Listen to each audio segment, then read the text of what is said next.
لله رب العالمين والصلاة والسلام على سيد الأنبياء والمرسلين أما بعد فأعوذ بالله من الشيطان الرجيم بسم الله الرحمن الرحيم رب اشرح لي صدري ويسر لي أمري واحلل عقدة من لساني يفقهوا قولي إن الله وملائكته يصلون على النبي يا أيها الذين آمنوا صلوا عليه وسلموا تسليما اللهم صل وسلم وبارك على سيدنا ومولانا محمد طب القلوب ودوائها وعافية الأبدان وشفائها والنور الأبصار وضيائها وعلى آلہ وصحبہ بارک وسلم۔ اللہ کریم کا بڑا فضل، اس کا بڑا کرم، اس کا احسان، اس کے ہم پہ پھر کرم کیا، ہم اس کے پیارے کلام کو پڑھنے سمجھنے کے لیے اکٹھے ہوئے۔ 267 نمبر 267 نمبر آیت، رب تعالیٰ ارشاد فرماتا ہے کہ یا ایھا الذین آمنوا انفقوا من طیبات ما کسبتم ومما اخرجنا لکم من الارض، اے ایمان والو اپنی پاک کمائیوں میں سے اور اس میں سے جو ہم نے تمہارے لیے زمین سے نکالا ہے، اللہ کی راہ میں کچھ خرچ کرو، اور خرچ کرتے ہوئے خاص ناقص مال دینے کا ارادہ نہ کرو۔ ولا تیمموا الخبیث منہ تنفقون ولستم بآخذیہ الا ان تغمضوا فیہ واعلموا ان اللہ غنی حمید۔ تو ارشاد فرمایا حالانکہ اگر وہی تمہیں دیا جائے، یعنی وہ ناقص مال ہی تمہیں دیا جائے، تو تم اسے چشم پوشی کیے بغیر قبول نہیں کرو گے، اور جان رکھو کہ اللہ بے پرواہ حمد کے لائق ہے۔ تو پچھلے سے کنیکٹ کرتے ہوئے بات ہوئی ہے کہ پہلے فضائل بیان کیے، نیتیں بیان کی کیا ہونی چاہیے، اس کی بتایا کہ اس کی مثال بتائی بڑی خوبصورت، وہ کیا ہوتی ہے، اس کا ذکر کیا گیا، ٹھیک ہے۔ اور اب اس کے بعد جو ہے وہ ارشاد فرما دیا کہ ایمان والوں کو کہ اگر جب تم دے ہی رہے ہو تو پھر یہ نہیں کہ اچھا اپنے لیے اور پھر ناقص نکال کے، نہ، اللہ نے بتایا کہ اللہ دیکھ رہا ہے، جان لو کہ اللہ تعالیٰ دیکھتا ہے، اللہ تعالیٰ جو ہے وہ ہماری نیتوں سے واقف ہے نا۔ تو رب تعالیٰ ارشاد فرما رہا ہے کہ صدقے میں خراب مال نہیں دینا، پھر ایکسپائری ڈیٹ والی چیزیں نہیں دینی پھر لوگوں کو، پھر وہی دینی ہے جو اچھی، وہی جو بڑی خوبصورت بات ہے نا، ہم نے کئی دفعہ سنی ہے کہ دوسروں کے لیے وہ پسند کریں جو اپنی ذات کے لیے پسند، پھر یہ والا معاملہ ہوتا ہے۔ ہمارے یہاں تو وہ بکرے بھی صدقے کے آتے ہیں نا، وہ جو چھوٹے چھوٹے سے شاید کسی کام کے نہ ہو معاذ اللہ، تو وہ کہتے ہیں یہ اللہ کے لیے، پھر یہی دینا، اگر دینا ہے تو اللہ کے نام پہ دینا، تو اپنے گھر لینا ہے تو پھر کہیں گے نہیں یار اگر کوئی شے لینی ہے تو پھر اچھی شے کیوں نہ لیں، پیسے ڈال کے، کرتے ہیں کہ نہیں کرتے ایسا، ٹھیک ہے۔ تو کوالٹی کا خیال رکھتے ہیں، اپنا ذوق ہے جی۔ اب تم نے بھی دیکھا کہ وہ قربانی کرنی ہو نا، تو قربانی کا ایک جانور کہتے ہیں جو بانٹنے کے لیے ہے، پھر کہتے ہیں تگڑا سا ایک اور دیکھ لو جو گھر میں کھانے کے لیے بھی ہو، ٹھیک ہے بائے بکس، ٹھیک ہے، ہماری بائے بکس پہ بڑی گفتگو ہوئی ہے ایک جگہ پہ، تو بائے بکس سے ٹھیک ہے، سمجھ آتی ہے، لیکن ایک چیز اور بھی ہے، ایک اس سے ڈیپ چیز بھی ہے، اس احساس کو بھی اندر سے جگائیں، ٹھیک ہے۔ مولوی اور صوفی میں فرق یہی ہوتا ہے، ٹھیک ہے۔ مولوی بعض وقت بائے بکس چل رہا ہوتا ہے، صوفی جو ہے اس کے اندر گھستا ہے، ٹھیک ہے، ہاں ٹھیک ہے، میں ایک مثال لے کے سمجھا رہا ہوں۔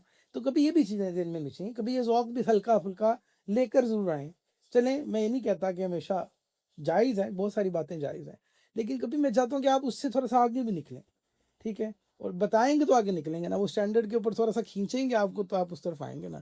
اگر ہم یہی بتاتے نہیں کہ ٹھیک ہے یہ بھی ہوتا ہے اور یہ بھی ہو سکتا ہے اور یہ ہیلے بھی ہیں اور فلاں بات بھی ہے، تو پھر بعض اوقات جو ہے پھر اسی میں رہ جاتے ہیں، کیونکہ ٹھیک ہے یار چلو، جیسے ہوا نا کہ ہم کبھی جب نہیں پتا تھا تو عشاء کی 17 ہی پڑھ رہے تھے لوگ، عصر کی 8 ہی پڑھتے تھے، پھر کسی نے کہہ دیا کہ یہ خیر موقدہ بھی ہوتی ہے کوئی، سمجھ رہے ہیں، تو پھر اس کے بعد پڑھی نہیں گئی، تو مجھے بتائیں پھر کیا معاملہ بنا، کیا معاملہ بنا، سمجھ رہے ہیں۔ سعودی عرب آنے سے پہلے ظہر 12 رکعتیں ہی پڑھ رہے تھے، سمجھ رہے ہیں، تو اب پتہ نہیں کیا حالات آ گئے ہیں، میں کہتا بھی نہیں مجھ سے، سمجھے میری بات۔ تو اگر یہ سلسلہ آ رہا تو پھر کیا فائدہ، پھر بائے بکس تو ٹھیک ہے، بائے بکس تو آپ نے فرض پڑھ لی ہے نا، وہ تو گئی ہے، ہاں جی۔ کبھی یہ بھی ہوتا تھا نا، آپ وہ بھی تو سوچو نا، کبھی وہ وقت بھی یاد کریں کہ جب جمعہ کو جلدی جاتے تھے خطبے سے پہلے کہ 4 سنتیں ادا کریں گے پہلے، سب سے پہلے یہ بھی نہیں چھوٹنی چاہیے، ٹھیک ہے۔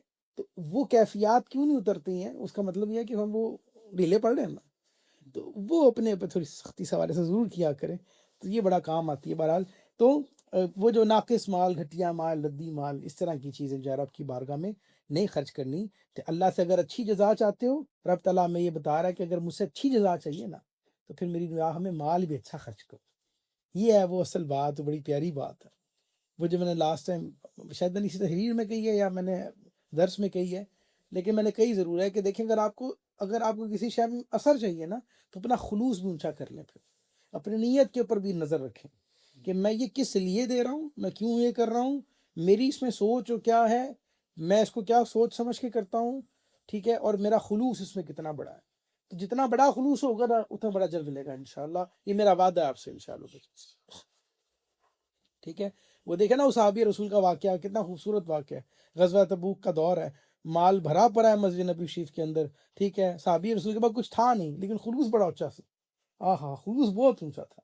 تو اس وقت ہوتا یہ تھا کہ جب مزدوری کرتے تھے نا تو پیسوں کی جگہ جو ہے نا وہ آپ کو روزی کے اندر، ڈیلی ویجز کے اندر وہ کھجور دیا کرتے تھے مالک، جب نے سارا دن میری مزدوری کی ہے اب اسی بات کی تھوڑی کھجور لے جاؤ رات کو کھا لینا، ٹھیک ہے۔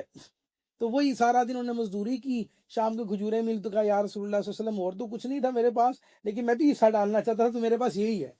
تو اس نے کہا کہ اس کی جو کھجور ہے نا، جتنا مال پڑا نا سب کے اوپر ایک کھجور اوپر کر کے رکھنا، اس کھجور کے خلوص اتنا بڑا ہے کہ وہ جو سارا مال نیچے ہے نا اس کے، اس کا ثواب اس میں۔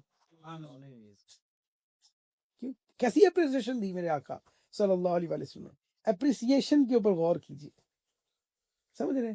تو یہ بڑی اہم ترین بات ہے، اس حوالے سے بھی ہمیں تھوڑا سا سوچنا چاہیے، چاہے تھوڑا ہو لیکن ستھرا ہو، جس کو کہتے ہیں، چاہے تھوڑا ہو لیکن ستھرا ہو، دکھاوے کا زیادہ لیکن خلوص کا تھوڑا بھی بڑا کام آ جاتا ہے۔ تو یہ بڑی خوبصورت بات ہے۔ رمضان شریف قریب ہے، بالکل آ گیا، الحمدللہ رب العالمین، اللہ تعالیٰ ہمیں دیکھنا نصیب کرے، ٹھیک ہے۔ تو آپ دیکھیں کہ ہم رمضان میں سخاوتیں کرتے ہیں، دکھاتے ہیں، بتاتے ہیں، لوگوں کو موٹیویٹ کرتے ہیں اس حوالے سے، لیکن یہ بات ذہن میں ضرور رکھیے گا جو آج پڑھی ہے کہ اللہ کی راہ سے اجر بڑا چاہیے تو پھر جو ہے وہ آپ خلوص بڑا کر لیں انشاءاللہ، اللہ تعالیٰ آپ دیکھیں گے کہ آپ کو برکتیں حاصل ہوں گی انشاءاللہ۔ تو راہ خدا میں خرچ کیے جانے کے بارے میں بھی ہمیشہ اچھا سوچنا ہے، ٹھیک ہے، اور ان چیزوں کے حوالے سے معاملات کو دیکھنا ہے۔ اچھا، اس آیت میں جو انفقوا من طیبات ما کسبتم سے جو میں مسائل معلوم ہوتے ہیں وہ یہ کہ پہلی بات یہ کہ ظاہر ہے جب آپ کچھ دیتے ہیں تو کسب کمانا، کسب یعنی کمانا، کمائی کرنا، تو یہ اس کے جواز کی دلیل ہے۔ اللہ پاک نے کہا ظاہر ہمیں ایک بتایا ہے کہ تم کماؤ، ذرا کمائیں گے تو کچھ آئے گا نا، تو کمانا کہاں سے ثابت ہے؟ یہاں سے ثابت ہے، ٹھیک ہے نا۔ انفقوا من طیبات ما کسبتم، جو تم کسب کرتے ہو، اس سے جو تم لیتے ہو، رزق کماتے ہو، اس سے تم خرچ کرو، ٹھیک ہے۔ تو یہ اللہ تعالیٰ نے ہمیں بتایا یہاں پہ، تو کمانا یہ بھی ایک خوبصورت بات ہے، کمائی کا جواز یہاں پہ مل گیا، ٹھیک ہے، اجازت ثابت ہوئی۔ اللہ نے کہا، اللہ نے یہ نہیں کہا کہ اللہ یہ نہیں کہتا کہ میں نہیں چاہتا کہ تم کماؤ ہی نہ، تم دنیا داری نہ کرو، لیکن اس دنیا داری میں پھر اس کا حصہ بھی ہے خاص، اس بات کو بھی ذہن میں رکھو، ٹھیک ہے۔ پھر نفلی اور فرض دونوں صدقات اس میں داخل ہو سکتے ہیں اس آیت کے اندر، دونوں کا اوور آل ذکر پہلے ہم ڈسکس کر چکے ہیں ڈیٹیل میں، تو میں دوبارہ ذکر نہیں کرتا۔ اپنی کمائی سے خیرات کرنا بہتر ہے، اپنی کمائی سے، کس کی کمائی سے جی؟ اپنی کمائی سے خیرات کرنا زیادہ بہتر ہے، کیونکہ اللہ نے فرمایا اپنی کمائیوں میں سے نکال کے دو، اللہ اکبر۔ تو یہ بھی بڑی اہم ترین بات ہے۔ تو یہاں پہ الحمدللہ یہ مزاج بھی اللہ کا شکر ہمارے دوستوں کا یہاں ہے، میں نے دیکھا ہے کہ کبھی کوئی ضرورت ہوتی ہے تو پھر اپنی جیب میں ہاتھ ڈالتے ہیں ہم لوگ الحمدللہ، بعد میں دوسروں کو ہم کہتے ہیں کہ آپ بھی حصہ ڈال لیں۔ میں ایسے دوستوں کو جانتا ہوں الحمدللہ یہاں پہ کہ وہ جب بھی کوئی ضرورت آتی ہے تو وہ بعد میں دوسرے کو بعد میں کہتے ہیں، پہلے اپنی جیب میں ہاتھ ڈالتے ہیں۔ تو یہ عادت ہماری میں انشاءاللہ ہونی چاہیے، ٹھیک ہے۔ اور مال جب بھی آپ خیرات کریں تو وہ حلال مال سے ہونا چاہیے، حلال مال سے، ٹھیک ہے۔ اس کے اوپر لاسٹ ٹائم ایک ذکر بھی ہوا تھا، وہ سیونگ اکاؤنٹ والا مسئلہ جس کے اوپر ذکر ہوا تھا۔ تو اس طرح کا کوئی پیسہ اگر آپ کے پاس ہے جو حلال نہیں ہے معاذ اللہ کسی بھی طرح، تو اس کا کوئی اجر بھی نہیں ہوتا۔ اچھا، پھر اگلی بات جو سمجھ میں آئی، پانچویں بات جہاں پہ کہ سارا مال خیرات نہیں کرنا ہوتا بلکہ کچھ اپنے خرچ کے لیے بھی رکھنا ہوتا ہے، یہ بھی حکم الہی ہے۔ یعنی آپ کو مسئلہ یاد رکھنا چاہیے کہ اتنا کسی کو دینا کہ آپ خود حاجت مند ہو جائیں، یہ جائز نہیں ہے۔ کسی کو اتنا دے دینا کہ آپ خود حاجت مند ہو جائیں، خود فقیر ہو جائیں، تو یہ جائز نہیں ہے، ٹھیک ہے۔ تو اتنا دیں کہ جتنا آسانی کے ساتھ ہو سکتا ہے۔ تو اللہ تعالیٰ، وہی بات میں نے آپ دوبارہ عرض کرتا ہوں کہ نیتوں کا حال چکر اب جانتا ہے نا، نیت اچھی اور خلوص بہتر ہوگا تو تھوڑے کے اندر بھی انشاءاللہ العزیز بڑا زیادہ برکتوں کا سلسلہ بن جائے گا انشاءاللہ، ٹھیک ہے۔ اور زمین کی پیداوار کا بھی اس میں ذکر ہے، تو زمین کی پیداوار سے بھی رائے خدا میں دیا جائے، خواہ وہ غلے ہوں یا پھل، اور پیداوار چاہے زیادہ ہو یا کم ہو۔ تو جیسے عشر کے مسائل آپ نے کبھی سنے ہو، تو عشر کے اندر جب آپ وہ جو نہری نظام سے پانی بنتا ہے اس کا بھی ایک الگ سسٹم ہے، جو بارشوں کے حساب سے بنتا ہے اس کا بھی الگ سسٹم ہے، ٹھیک ہے. تو وہ 10واں حصہ یا 20واں حصہ جب اسے نکالتے ہیں اپنی ہر کھیتی کے اوپر، یہ بھی آپ کو نکالنا چاہیے اور دینا چاہیے، اس میں کوئی ڈنڈی نہیں مارنی چاہیے. اسی طرح ہمارے جو مال ڈنگر جس کو بولتے ہیں آپ، اس کا بھی اپنا سسٹم ہے. پھر آگے ارشاد ہے کہ الشیطان یعدکم الفقر ویأمرکم الفحشاء واللہ یعدکم مغفرۃ منہ وفضلا واللہ واسع علیم. شیطان تمہیں محتاجی کا اندیشہ دلاتا ہے. دیکھو اللہ نے واضح کر دی بات. وہ دل میں کیا ڈالتا ہے، یار ساڈے تو اپنے پورے نہیں ہو رہے. جب بھی آپ کو کوئی صدقے کی ضرورت پڑے کسی کو دینے کی تو فون کرتا ہے، یار نہیں تیرے فلانے بھی تو ضرورت تھی، تیری فلانے بھی تو ضرورت تھی. تو یہ عام نارمل بات ہے. اللہ نے فرمایا کہ یہ ہوتا ہے، اسے ڈرنا نہیں ہے، یہ تو اس کا وسوسہ ہی تو وہ چاہ رہا ہے. اس وسوسے سے بچنا ہے آپ نے، ٹھیک ہے. شیطان تمہیں محتاجی کا اندیشہ دلاتا ہے اور بے حیائی کا حکم دیتا ہے، اور اللہ تم سے اپنی طرف سے بخشش اور فضل کا وعدہ فرماتا ہے. دیکھو دونوں باتیں رب نے کہہ دی. اللہ نے کہا میری طرف سے دو باتیں ہیں، فضل اور مغفرت. اس کی طرف سے کیا ہے؟ محتاجی کا اندیشہ اور بے حیائی. So choice is yours. What do you want? آپ کو کیا چاہیے، آپ کی چوائس ہے، ٹھیک ہے. تو اللہ نے پھر بات ساتھ ہی بھی فرما دیا واللہ واسع علیم، اور فرما دیا کہ بے شک اللہ ہی وسعت والا ہے.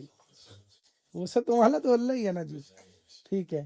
تو اس بات کو سمجھنے کی بات ہے. تو دنیاوی مفاد کے بغیر رضا الہی کے لیے خرچ کرنے کے جو فضائل بیان کیے، اس کے بعد وساوس کا سلسلہ اللہ پاک نے ارشاد فرما دیا کہ جو وسوسے آتے ہیں، طرح طرح کے وسوسے ڈالتا ہے کہ بھی اگر خرچ کرتے رہو گے، صدقے دیتے رہو گے، مولیاں دے کام نہیں آئی ہے، یہ ایسی باتیں کرتے نا لوگ، ٹھیک ہے. تو نہیں جی، مولویوں کا کام ہے. دین دیکھیں ہمیشہ یاد رکھیں، اگر کوئی واقعی صحیح نیت والا آدمی ہے نا، دینی مذہبی آدمی، تو وہ اپنے گھر کے لیے تھوڑی آپ سے مانگ رہا ہے، وہ اپنی جیب میں تھوڑی مانگ رہا ہے. وہ تو دین میں جو خدمت لگے گی، آپ کو تو شکر ادا کرنا چاہیے کہ اس نے آپ کو انفارمیشن دی کہ بھی دیکھو یہ ایک اپرچونٹی ہے اللہ تعالیٰ کی راہ میں خرچ کرنے کی، لگا دو. تو آپ کو تو شکریہ کہنا چاہیے کہ دیکھو یار سبحان اللہ کہ ٹھیک ہے میرا کام لگ رہا ہے. تو اللہ میں مزاج دے حضرت عثمان غنی والا، اللہ میں مزاج دے عبد الرحمن بن عوف رضی اللہ تعالیٰ عنہ، سیدنا ابوبکر صدیق والا مزاج. دیکھیں نا کہ وہ کیسے کیسے خوبصورت لوگ تھے، اور نظام چلتے تھے ان کے. فاروق اعظم رضی اللہ تعالیٰ عنہ، یہ وہ لوگ تھے ذرا جو تھے اچھے. تو ان کے سسٹم، آپ تو یہ سمجھتے ہیں نا جو جنگوں میں سامان دیا یا فلاں جگہ پہ آدھا دے دیا، نہیں، ویسے عام دنوں کے اندر بھی اصحاب صفا کا کھانے کا نظام، باریاں لگی ہوتی تھی. صحابہ کرام رضوان اللہ اجمعین کی روز کا جو کھانا پکتا تھا ان کے لیے سیٹ اپ ہوتا تھا. یہ نہیں صحابہ کا سلسلہ تھا، سمجھ رہے ہیں، اپنے بھائیوں کے لیے سلسلہ.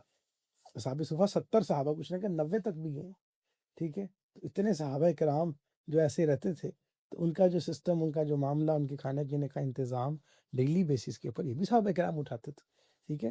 تو یہ سبحان اللہ ایک انداز تھا، سلسلہ تھا، ٹھیک ہے. تو یہ کرتے تھے، اپنے اپنے حساب سے کرتے تھے. کئیوں کے بارے میں آپ نے سنا کہ گھروں میں جا جا کے چھوڑ کے آتے تھے، بوریاں اپنے اپنے اس کے اوپر ڈال کے چھوڑ کے آتے تھے. تو یہ وہ سارے مزاج تھے. کبھی کھانا بٹوا رہے ہیں تو خود ایسے لیٹے ہیں زمین پہ، تو کھانا بٹ رہا ہے ان کے ساتھ سلسلے.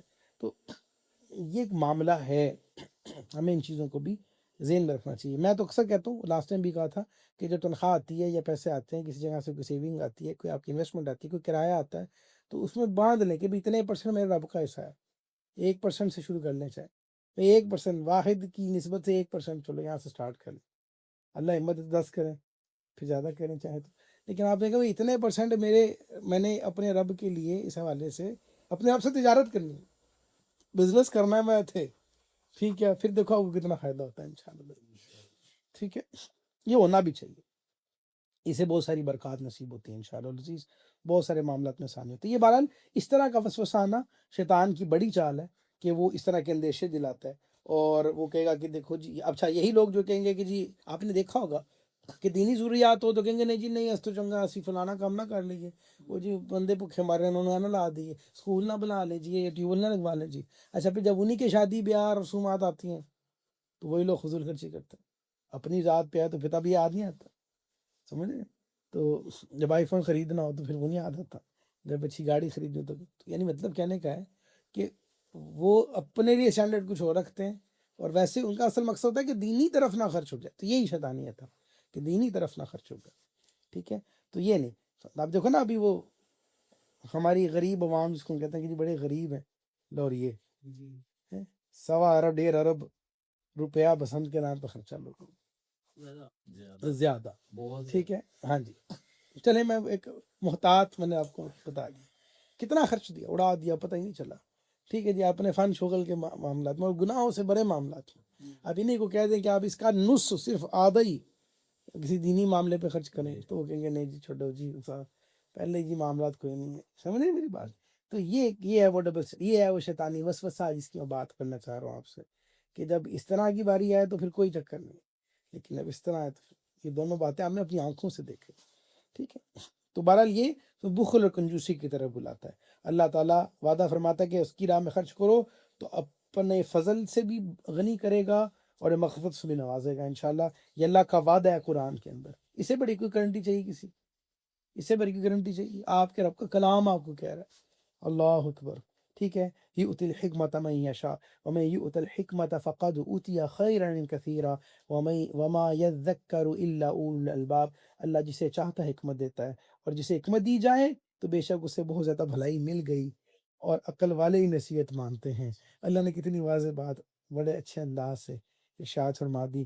ٹھیک ہے، تو حکمت کسے اللہ پاک فرماتا ہے؟ اسے جسے قرآن کا، حدیث کا، فقہ کا علم عطا ہو جائے، جس کے لیے تقوی کھل جائے، جس کے لیے معاملات ہوں. اور پھر یہاں پہ ایک معنی علماء نے نبوت کا بھی لیا. ٹھیک ہے، کہ جس کو نبوت یعنی انبیاء علیہ السلام. ٹھیک ہے، یہی وہ دراصل کی اصل حکمت والے تو یہی ہے نا. باقی جو ہے وہ نہیں کا صدقہ ملتا ہے، جو باقی جو بھی ملتا ہے یاد رکھیے اولیاء کاملین جو لیتے ہیں، یاد رکھیے اس بات کو لے کے جائیے بلکہ ساتھ، کہ جو حضور نے فرمایا نا کہ جو علماء ربانیین ہیں یہ وہ ورثاء الانبیاء ہیں. انہوں نے کہا ہمارے وارث ہیں انبیاء کے. انبیاء کی وراثت علم و حکمت، یہی حکمت ہے نا. تو یہ اصل میں ملتی تو وہیں سے ہے. در حقیقت سر چشمہ انبیاء علیہ السلام. ٹھیک ہے، اور سارے انبیاء کا سر چشمہ آپ کے میرے آقا جانے جانا محمد مصطفیٰ صلی اللہ علیہ وآلہ وسلم ہے، کہ سارا معاملہ ہی آپ کے پاس ہے.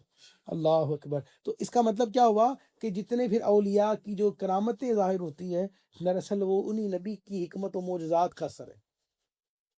یہ بات بھی یاد رکھیے، علماء اہل سنت نے یہ بات بڑی واضح کی ہے. اہل سنت کا یہ عقیدہ ہے کہ جب بھی کسی ولی کی کرامت ظاہر ہوتی ہے، یہ کرامت ظاہر ہونا دراصل کیا ہے؟ یہ انبیاء علیہ السلام کے معجزے کی ایکسٹینشن ہوتی ہے دراصل. ٹھیک ہے، کیونکہ ظاہر انبیاء نے تو اب نہیں آنا، تو ان لوگوں کے ہاتھوں سے اللہ تعالیٰ ایسے ایسے خارق عادات واقعات کا اظہار فرما کے دین اسلام کی. اور یہ بات یاد رکھیے گا کہ کیسے پتہ چلے کہ ٹھیک ہے کرامت یا نہیں، یا صحیح ہے یا نہیں، جعلی ہے یا غلط ہے. تو آپ دیکھیں گے کہ جب بھی ایسی کرامتوں کا ظہور ہوگا تو دین کی اعانت ہوگی. ان دی اینڈ کوئی نہ کوئی مسلمان ہو رہا ہے، کوئی نہ کوئی توبہ کر رہا ہے، کوئی نہ کوئی معاملہ دین کا بڑھ رہا ہے، اس کی عزت، اس کی شان میں جو ہے نا وہ بھلائی اور بڑھائی آ رہی ہے. تو جب یہ دیکھیں گے تو آپ کو سمجھ آ جائے گا کہ ہاں یہ وہی بات ہے. ٹھیک ہے، تو اللہ تعالیٰ جو ہے وہ اس طرح سے بھی معاملہ فرماتا ہے. دوبارہ قرآن حدیث سراپا حکمت ہے. فقہ اسی کا سر چشمہ ہے. حکمت و ہدایت سے فیض یافتہ علم ہے، اور تقوی حکمت ہی کا تقاضا ہے. جبکہ نبوت یقیناً میں نے آپ کو عرض کر دیا سراسر حکمت ہے. اور ہمارے آقا جانے جانا صلی اللہ تعالی علیہ وسلم آخری نبی ہیں. آپ کے بعد کوئی نیا نبی پیدا نہیں ہے. وَمَا أَنفَقْتُم مِّن نَّفَقَةٍ أَوْ نَذَرْتُم مِّن نَّذْرٍ فَإِنَّ اللَّهَ يَعْلَمُهُ وَمَا لِلظَّالِمِينَ مِنْ أَنصَارٍ. اور تم جو خرچ کرو یا کوئی نظر مانو اللہ اسے جانتا ہے، اور ظالموں کا کوئی مددگار نہیں. ٹھیک ہے، اب وعدہ اور وعید دونوں بیان کر دی گئے، کیونکہ فرمایا گیا کہ تم جو خرچ کرو خواہ نیکی میں خرچ کرو خواہ بدی میں، اور یوں ہی تم جو بھی نظر مانو. یہ بڑی اہم بات ہے. خرچ کرو گے چاہے اچھا چاہے برا، چاہے شادی بیاہ پہ اڑا دو، چاہے بسنت پہ اڑا دو، ٹھیک ہے، یا چاہے اللہ کے راہ میں خرچ کر دو، یا میلاد النبی شریف کے لیے خرچ کرو، یا رمضان شریف میں غرباء کے لیے خرچ کرو، لوگوں کی افطار میں خرچ کرو، کسی کے قرض معاف کرنے کے لیے خرچ کرو، تو اللہ تعالیٰ ساری دیکھ رہا. ٹھیک ہے، بڑا واضح ارشاد ہے قرآن کے اندر، کھلا واضح. ٹھیک ہے، فرما دیا گیا. ٹھیک ہے، تو جو بھی خرچ کرو، اور فرمایا جو نظر مانو، اچھے کام کی نظر مانتے ہو یا گناہ کے کام کی نظر مانتے ہو، تو اللہ تعالیٰ ساری چیزوں کو دیکھتا ہے اور جانتا ہے. تو اچھے عمل، خرچ اور نظر پر ثواب بھی ملے گا، لیکن انہوں نے ساتھ یہ بھی فرما دیا کہ اگر غلط اور گناہ کے اعمال اور باقی اسراف کرو گے تو پھر اس کی سزا بھی ملے گی. یہ رب تعالیٰ نے واضح ارشاد فرمایا. ٹھیک ہے، اب نظر کے والے سے میں آپ کو جلدی سے عرض کرتا ہوں. نظر شرعی کسے کہتے ہیں؟ نظر یہ نون ذا را نظر، یہ نون زوئیں نظر والا، یہ والی نظر نہیں ہے، یہ نظر اور نظر ہے. اسی کو منت شرعی کہتے ہیں. اس کا مطلب یہ ہوتا ہے کہ اللہ تعالیٰ کی بارگاہ میں یہ وعدہ کر لینا کہ میرے مالک کو ملا، اگر میرا یہ فلاں کام ہو جائے تو میں نظر مانتا ہوں، یعنی میں منت مانتا ہوں کہ میں فلاں فلاں عبادت اپنے پہ واجب کرتا ہوں، یعنی کسی عبادت کو اپنے اوپر واجب کر لینا، ویسے واجب نہیں تھی، کسی نفلی عبادت کو اپنے مثال کے طور پہ کہا کہ مالک اگر میرا فلاں فلاں کام ہو جائے تو میں اتنے دن کا اعتکاف کروں گا، یہ ہے نظر۔ یا کہا کہ مالک و مولا اگر جو ہے وہ مثال کے طور پہ میرا فلاں فلاں کام ہو جائے تو اتنے دن کے روزے رکھوں گا، ٹھیک ہے۔ تو یہ اس طرح سے کسی عبادت کو اپنے اوپر لازم کر لینا، اس کو نظر کہتے ہیں۔ ایک وہ بھی نظر ہوتی ہے جو آپ منت ہوتی ہے، جو آپ نے سنا ہوگا جو لوگ مزاروں پہ جا کے کرتے ہیں، یہ نظر شرعی نہیں ہے۔ شرعی کا مطلب کیا ہوتا ہے کہ یہ جو بڑا لوگوں میں مشہور ہے کہ جی فلاں جگہ پہ دیگیں مننی تھی، ٹھیک ہے، تو دیکھو جی سننی کی تو بابا جی نے دیکھ لو جی اوپر بچا نقصان، استغفر اللہ، نیری جہالت ہے، ایسا کچھ نہیں ہوتا، ایسا کچھ نہیں ہوتا۔ آپ نے نظر مانی، یعنی اس کا مطلب کیا کہ یہ صدقہ ہے، نفلی صدقہ۔ آپ نے کہا کہ اچھا اگر میرا فلاں کام ہو جائے تو میں یہاں پہ لوگوں کو دیکھ کھلاؤں گا، ٹھیک ہے، ویسے ہی آپ نے ایک نیت کا اظہار کر دیا، آپ نہیں کر پائے، بھول گئے، کوئی مسئلہ نہیں، کوئی فرق نہیں پڑے گا اس سے، کوئی فرق نہیں پڑے گا، یہ نظر شرعی نہیں ہے، یہ تو ویسے ایک نیت ہے، آپ نے ایک اچھے کام کی نیت کی، جیسے آپ روز کوئی نیتیں کرتے ہو یہاں بھی آپ نے کہا کہ ٹھیک ہے میں اگلی بار آؤں گا تو میں اللہ نے مجھے وسعت دی، مجھے موقع ملا یا میرا فلاں کام ہو گیا تو ٹھیک ہے، نہ بھی ہوا کام ہو گیا آپ کا پھر بھی موقع نہ ملا تو کوئی بات نہیں، سے گناہ گار نہیں ہوں گے، لیکن نظر شرعی اگر پوری نہ کی تو پھر گناہ گار ہوں۔ منت شرعی کا حکم یہ ہے کہ ایک تو آپ دل میں نہ کہیں، زبان سے کہیں گے، لفظ منت کا لفظ کہیں گے تو منت ہوگی، یعنی میں آپ کہیں گے میں اللہ اس بات کی منت مانتا ہوں یا میں اس بات کی نظر مانتا ہوں، یہ منہ سے کہیں اتنی آواز میں کہ آپ خود سنیں اور پھر اس کا واضح کریں اور وہ ناجائز کام کے لیے نہ ہو، ٹھیک ہے، یہ شرائط پوری ہوں گی تو اب نظر شرعی ہوگی، ٹھیک ہے، تو اس بات کو ذہن میں رکھنا ہے، ٹھیک ہے۔ تو اگر گناہ کرنے کی نظر مانیں گے تو یہ نظر نہیں مانی جائے گی، تو نظر خاص اللہ کے لیے بھی ہوتی ہے، یاد رکھیں نظر جب بھی ہوگی وہ خاص کس کے لیے ہوگی؟ اللہ کے لیے ہوگی، ٹھیک ہے، اور باقی میں نے آپ کو عرض کر دیا، ٹھیک ہے۔ تو یہ ساری باتیں جو ہے وہ اس حوالے سے ہوں گی۔ اور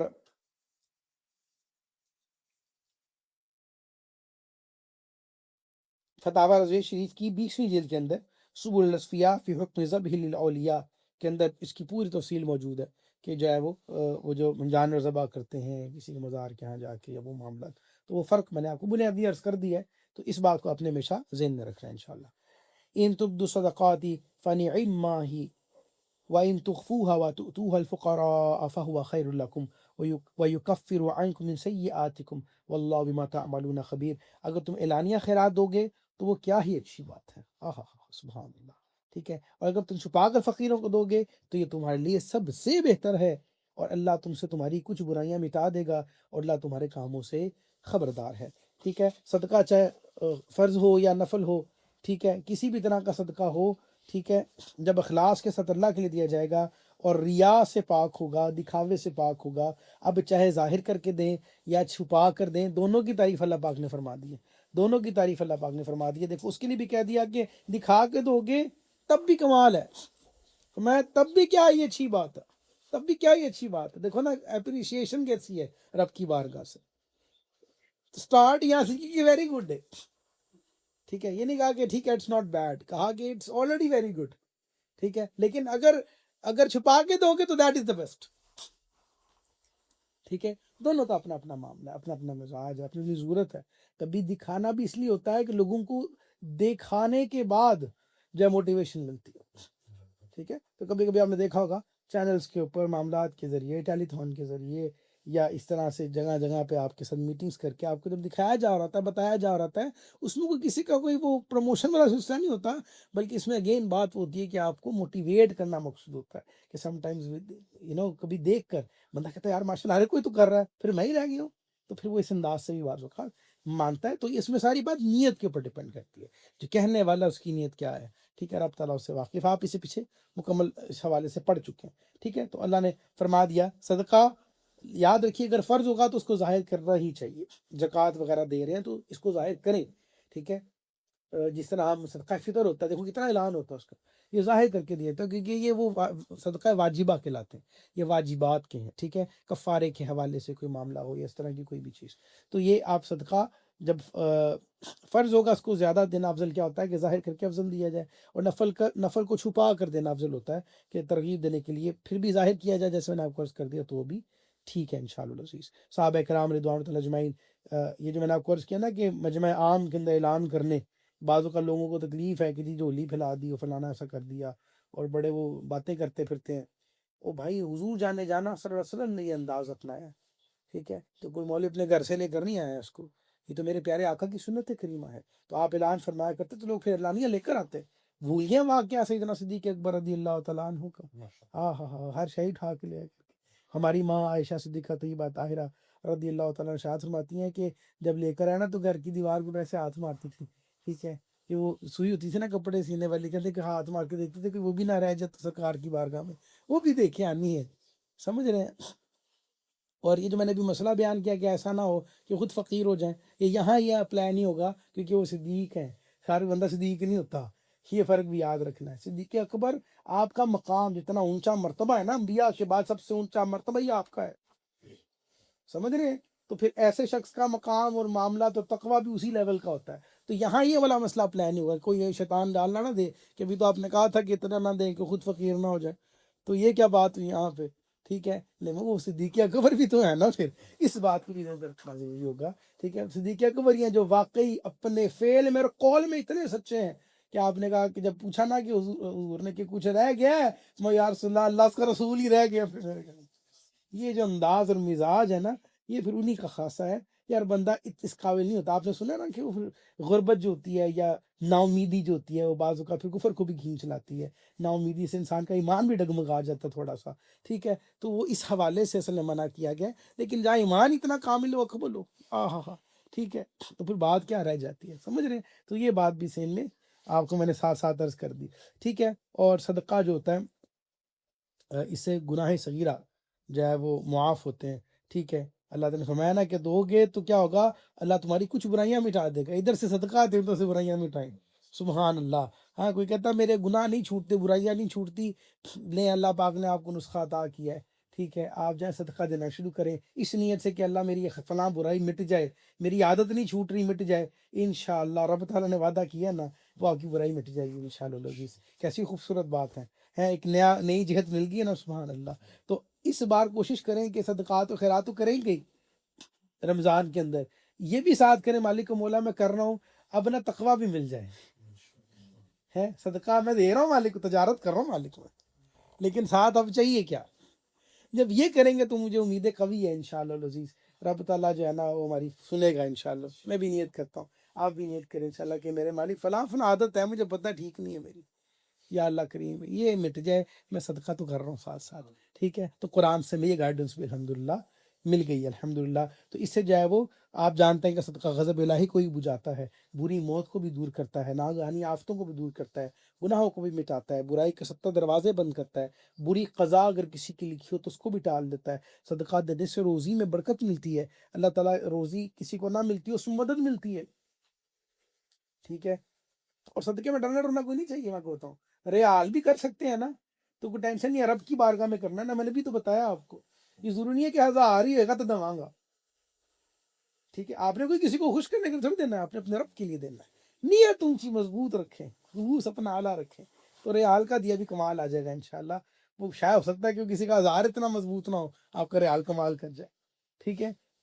تو اس میں بھی آپ نے ذہن میں بات نہیں لے کے آنی کری، سوچنا نہیں ہے اس حوالے سے، اپنا معاملہ جتنی اللہ نے دے رکھی ہے نا ہمت تو کریں، تو کمال نہ ہو جائے، سبحان اللہ، ٹھیک ہے۔ صدقہ دینے سے روزی مدد ملتی ہے، عمر بڑھتی ہے، آفتیں دور ہوتی ہیں، نیز بلا صدقے سے آگے قدم نہیں بڑھاتی، ٹھیک ہے۔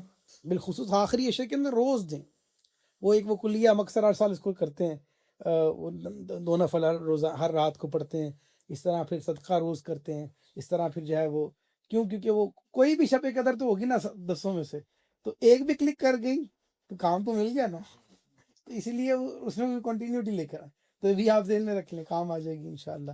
تو روز صدقہ ہر رات کو صدقہ کریں، ٹھیک ہے۔ تو 2 ریالی چیک کر لیں، 10 ریال لکھ لیں، اللہ توفیق دے تو 1000 کریں، اللہ نے اگر توفیق دے رکھی ہے تو جتنی آپ کی ہمت ہے، اللہ نے دروازہ سب کے لیے کھول کے رکھا، ٹھیک ہے۔ تو سبحان اللہ 1000 سال کی عبادت کا سوال کہاں کلک ہوگا، سبحان اللہ، 70 تو ویسے ہی مل رہا تھا، تو اس کے اوپر بھی کتنے مل جائیں گے. تو وہ کلک یعنی سبحان اللہ. یقیناً بات تو یہی ہے کہ ادھر آپ نے نیت کی ہے تو اللہ اجر تو سے شروع ہو جائے گا کام. ٹھیک ہے سبحان اللہ. اللہ اتنا کریم ہے ہمارا. ٹھیک ہے تو بہرحال یہی ہونا چاہیے قاعدہ جو میں نے آپ کو عرض کیا. بس ریاکاری نہ ہو اور حرام مال سے نہ ہو, خبیث مال سے نہ ہو, آپ کی نیت کسی کو دکھاوے کی نہ ہو. ٹھیک ہے تو یہ سارے معاملات ٹھیک ہیں. لیس علیک ھداھم ولکن اللہ یہدی من یشاء وما تنفقوا من خیر فلانفسکم وما تنفقون الا ابتغاء وجہ اللہ وما تنفقوا من خیر یوفى الیکم وانتم لا تظلمون. لوگوں کو ہدایت دے دینا تم پر لازم نہیں, ہاں اللہ جسے چاہتا ہے ہدایت دے دیتا ہے. اور تم جو اچھی چیز خرچ کرو تو تمہارے لیے ہی فائدہ مند ہے, اور تم اللہ کی خوشنودی چاہنے کے لیے خرچ کرو, اور جو مال تم خرچ کرو گے وہ تمہیں پورا پورا دیا جائے گا, اور تم پر کوئی زیادتی نہیں کی جائے گی.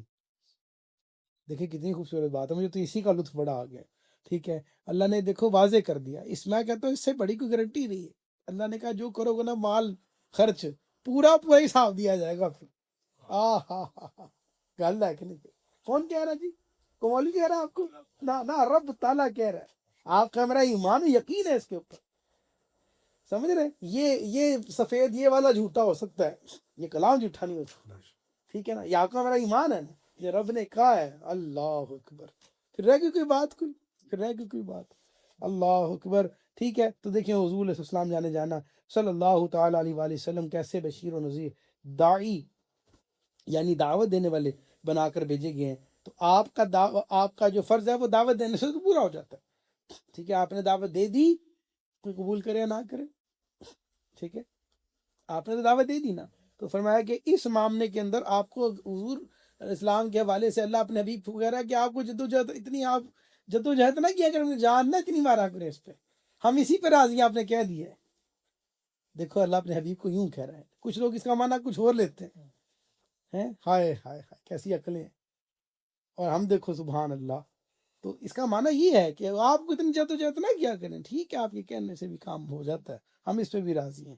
تو اس کو کئی جگہ پہ مختلف انداز سے بیان کیا گیا. کچھ لوگ اس کا مطلب یہ سمجھتے ہیں معاذ اللہ کہ حضور ہدایت نہیں دے سکتے. یہ نہایت ہی کو جاہلانہ گفتگو ہے.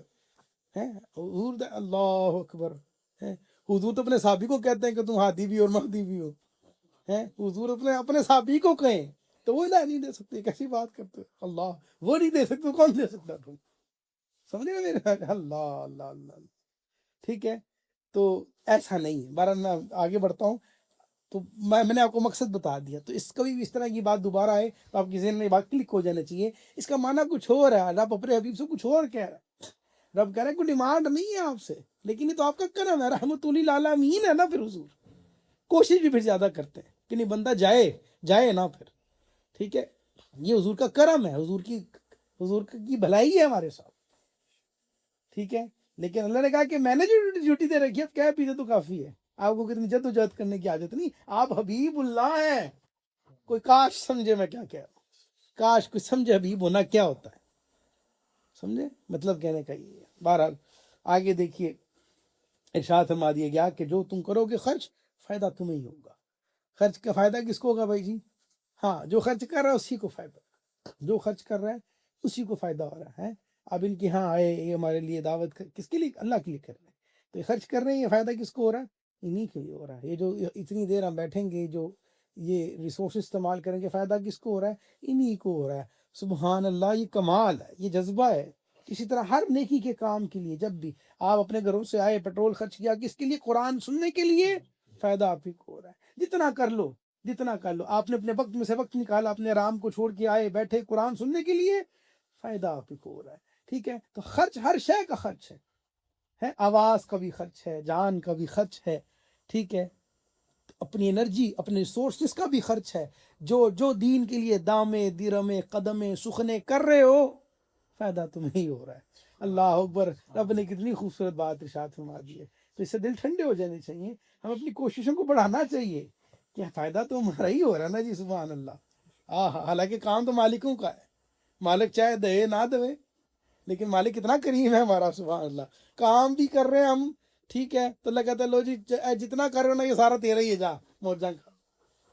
سبحان اللہ. اور بڑھا کے دیتا ہے ہمارا مالک بڑھا کے بہتر انداز سے دیتا ہے.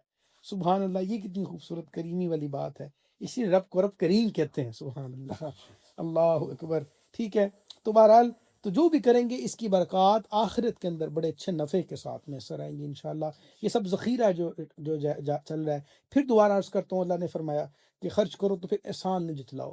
میری اگر آپ برادرانہ گزارش قبول کریں تو جب دیا کریں نا تو دینے کے فوراً بعد بھول جایا کریں.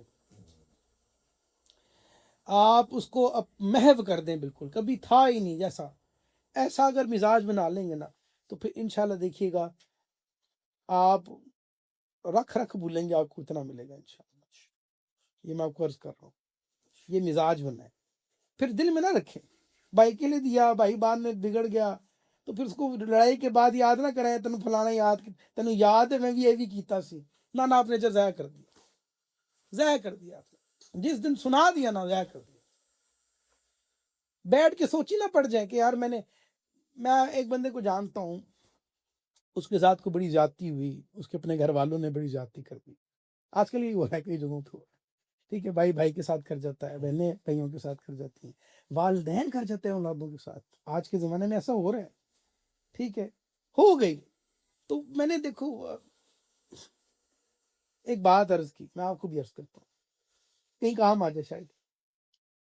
میں نے کہا دیکھو تم نے کیا کس کے لیے؟ ان کے لیے، اللہ کے لیے. اپنا وہ قبلہ درست کرو، پہلے نیت کا قبلہ درست کرو. والدین کی خدمت کی ہے نا. کیا والدین کی خدمت اللہ کے حکم کے لیے نہیں کی تھی؟ اللہ نے حکم دیا تو کیا نا. تو اگر اللہ نے حکم دیا تو کیا نا. اگر رب سے جر لینا نا تو پھر دینا دوبارہ دیکھنا. اگرچہ وہ تم سے ظلم کر رہے ہیں، چھوڑ دو اس کو یار، بھول جاؤ. ٹھیک ہے. فلاں نے کہا جی دیکھو جی تم نے ساری زندگی اپنی بہنوں کے لیے کیا، اب دیکھو وہ تم منہ بھی نہیں لگاتی. تم نہ لگائیں بھائی. میں نے اپنا بھائی ہونے کا وہ فرض پورا کیا جو شریعت نے مجھے کہا، کر دیا، دے دیا، ہو گیا. الحمدللہ رب العالمین. اجر رب سے لینا ہے، بہن سے نہیں لینا. نہ ماننے کوئی بات نہیں. ہنسی ہونجی بھی خوش آتے، ہنسی ہونجی بھی خوش. جب یہ کریں گے نا تو بڑی ڈپریشنیں ختم ہو جائیں گی انشاءاللہ. بڑے معاملات آسان ہو جائیں گے پھر انشاءاللہ. بڑی باتیں پھر محسوس نہیں ہوں گی. میں کہتا ہوں انرجی بچایا کریں ادھر ادھر ڈگانے سے. پھر اس انرجی کو دین پہ خرچ کریں، دفع کریں. یار کیا ہو گیا، کوئی بات. دنیا تو رلاتی ہی ہے، دنیا کے چکروں میں نہ رویا کریں. رونا تو سرکار مدینہ کے لیے روئے نا. پھر رونا ہی ہے تو اپنے رب کے لیے روئیں نا. پھر اپنے اعمال کے لیے روئیں، آخرت کے لیے روئیں، اس محبت کے لیے روئیں. پھر آپ دیکھیں آپ کو برکتیں حاصل ہوتی ہیں. یہ تو معاملات کبھی ایکسپیکٹیشن اس طرح کی تو آپ کے یہ بڑی واضح ہے. قرآن پاک نے بڑے واضح انداز سے تو اجر جب رب سے لینا، جب رب کے لیے کیا تھا شروع سے تو پھر ٹینشن لینے کی عادت تھے. پھر نہ سوچا کریں ان چیزوں کو. آپ کو پتہ ہے کہ میرے رب نے جو دیکھا نا میری نیت کو، وہ لکھ لیا. میرا رب نہیں مجھے چھوڑے گا. استادوں کی بات یاد آتی ہے، جب بڑوں کے لیے کرتے ہیں نا، سرکاروں کے لیے کرتے ہیں، تو پھر یہ کانفیڈنس رکھا کریں کہ سرکار کا نہیں لگن دیں گے دوبارہ. ٹھیک ہے، سرکار پھر جائیں کریم آقا جانے جانا سر پھر وہ خیال ہی پورا رکھتے ہیں. آپ ذرا جنے تو بنے نا تھوڑا سا. ٹھیک ہے، تو اس حوالے سے بھی خیال کریں انشاءاللہ خیر میسر آئیں گی. للفقراء الذین احصروا فی سبیل اللہ لا یستطیعون ضربا فی الارض یحسبهم الجاہل اغنیاء من التعفف تعرفهم بسیماهم لا يسألون الناس الحافا وما تنفقوا من خیر فإن اللہ به علیم. ان فقیروں کے لیے جو اللہ کے راستے میں روک دیے گئے، وہ زمین میں چل پھر نہیں سکتے، ناواقف انہیں سوال کرنے سے بچنے کی وجہ سے مالدار سمجھتے ہیں، تم انہیں ان کی علامت سے پہچان لو گے. وہ لوگوں سے لپٹ کر سوال نہیں کرتے، اور تم جو خیرات کو اللہ سے جانتا ہے. یہ ہے وہ سفید پوش طبقہ. دیکھو اس ایسے طبقے کی سپورٹ کس نے کی ہے؟ اللہ تعالیٰ نے. فرمایا یہ وہ لوگ نہیں ہیں جو سگنلز پہ کھڑے ہوں، جو تمہارے دامنوں سے لپٹ جائیں، جو کہیں کہ دے دے بھی تیرا اللہ بھلا کرے فلانے ہیں. نہ نہ نہ نہ، مطلب یہ وہ لوگ ہیں یہ وہ لوگ ہیں کہ دور سے دیکھو تو ایسے لگے کہ مالداری جا رہا ہے، لیکن اگر قریب ہو کے دیکھو گے نا تو وہ بیچارہ جو ہے نا اپنی عزت بچا کے بیٹھا ہو. کہتے یہی نشانی ہے، سلامت سے پہچانو. سوال بھی حل کر دیا نا اللہ پاک نے، بھی کیسے دیں، کس کو دیں؟ اللہ نے کیا ایسوں کو دیں جن کی پروموشن رکھ. دیکھو سبحان اللہ، آئے اللہ اکبر ہے. تو صدقہ دینے کی ترغیب بھی دی، پھر وسوسوں سے ہی بچا دیا. دیکھو کتنا خوبصورت مضمون بندہ ہے. سبحان اللہ. ٹھیک ہے، آپ مصرف کا ذکر کر دیا. وہ فقراء جنہوں نے اپنی جانوں کو جہاد کے لیے، اطاعت الہی کے لیے روک کے رکھا ہے. ٹھیک ہے، یہ آیات در حقیقت جو اس وقت نازل ہوئی تھی اہل صفہ کے لیے نازل ہوئی تھی. دیکھو اہل صفہ کا کردار اور ان کی سیرت اور ان کا وقار کس طرح اللہ تعالیٰ نے بیان فرمایا ہے کہ دیکھو آئے تو سرکار کے لیے، دین کے لیے، شوق کے لیے ہے، لیکن پتہ بھی ہے کہ گھر بھی نہیں ہے، چھت بھی نہیں ہے، لیکن کسی کے آگے ہاتھ نہیں پھیلایا کرو. ہاں ان صفات کو ڈھونڈے، میں آپ کو یقین کریں ایسے علماء ہیں، ایسے علماء ہیں. ٹھیک ہے، میں ایسے لوگوں کو جانتا ہوں کہ آپ کبھی انہیں دیکھے نا. ہمارے ایک دوست تھے شہید ہو گئے، ہمارے ایک دوست تھے شہید ہو گئے، عالم دین تھے. ان کا بیٹا ماشاء اللہ نعت خواں ہے، بڑا بڑا اچھا خوبصورت آواز ہوتا ہے. ٹھیک ہے، پہنچنے والے. تو میرے بڑے قریبی دوستوں میں سے تھے، میں نے اوائل نے بڑا کام کیا ان کے ساتھ. تو ان کو شہید کر دیا گیا. تو وہ بڑے بڑے خوش روح، بڑے خوبصورت ماشاء اللہ تھے. اور ان کے نا ان کا جبہ جس طرح وہ پہنتے تھے، ماماشی جیسے باندھتے تھے، تو کوئی دیکھ کے کہہ نہیں سکتا تھا کہ حالات گھر کے اچھے نہیں ہیں. میں نے اپنی آنکھ، خود قریب تھے نا، میں نے اپنی آنکھ سے دیکھا. ایک دفعہ ہم کسی جگہ کسی جلسے میں جانا تھا. ہوتا تھا کہ ہم چونکہ زمانہ طالب علم میں سب مل کے جاتے تھے نا، کہ ہوتا ہے نا کہ بھائی ہم سب جا رہے ہیں فلاں جگہ، آ جانا. تو کسی جلسے میں جانا تھا تو وہ نہیں آ سکے. میں نے پوچھا حضور کیا ہوا تھا، آئے نہیں؟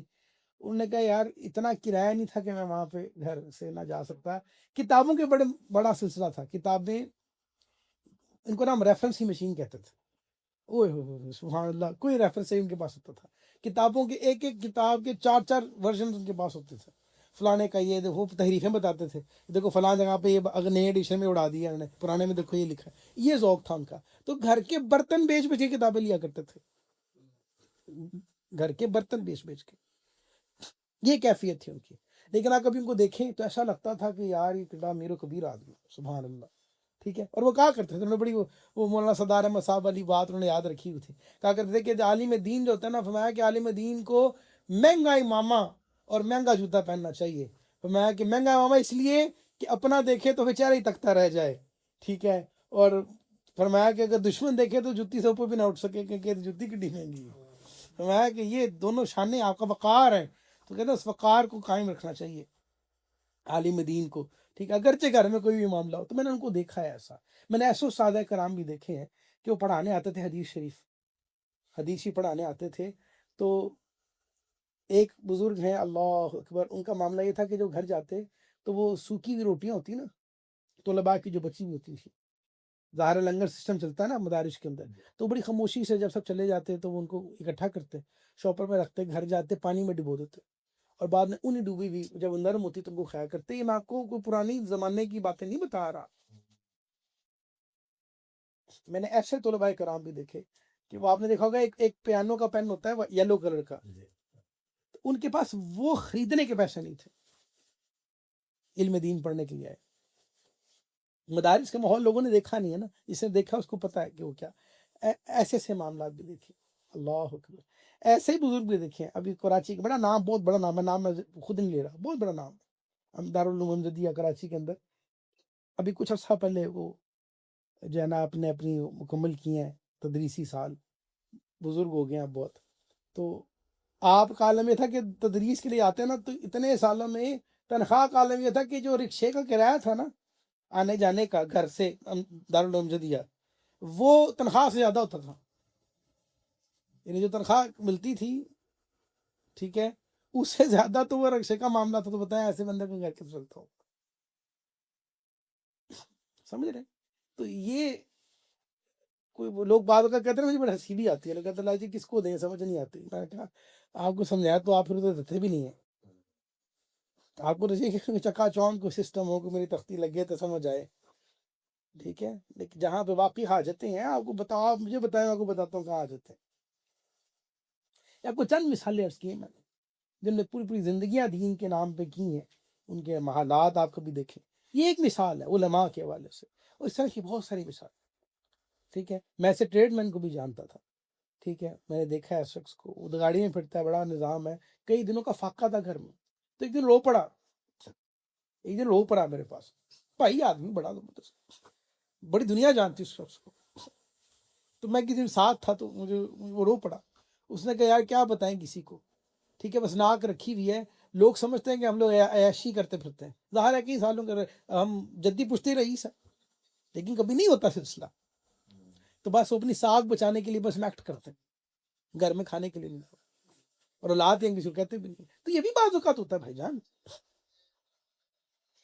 اللہ نے آپ کو کتنی خوبصورت بات سمجھائی. اللہ نے بتایا کہ دیکھو surface level is a different thing, کبھی کبھی اندر بھی گھس کے دیکھا کریں.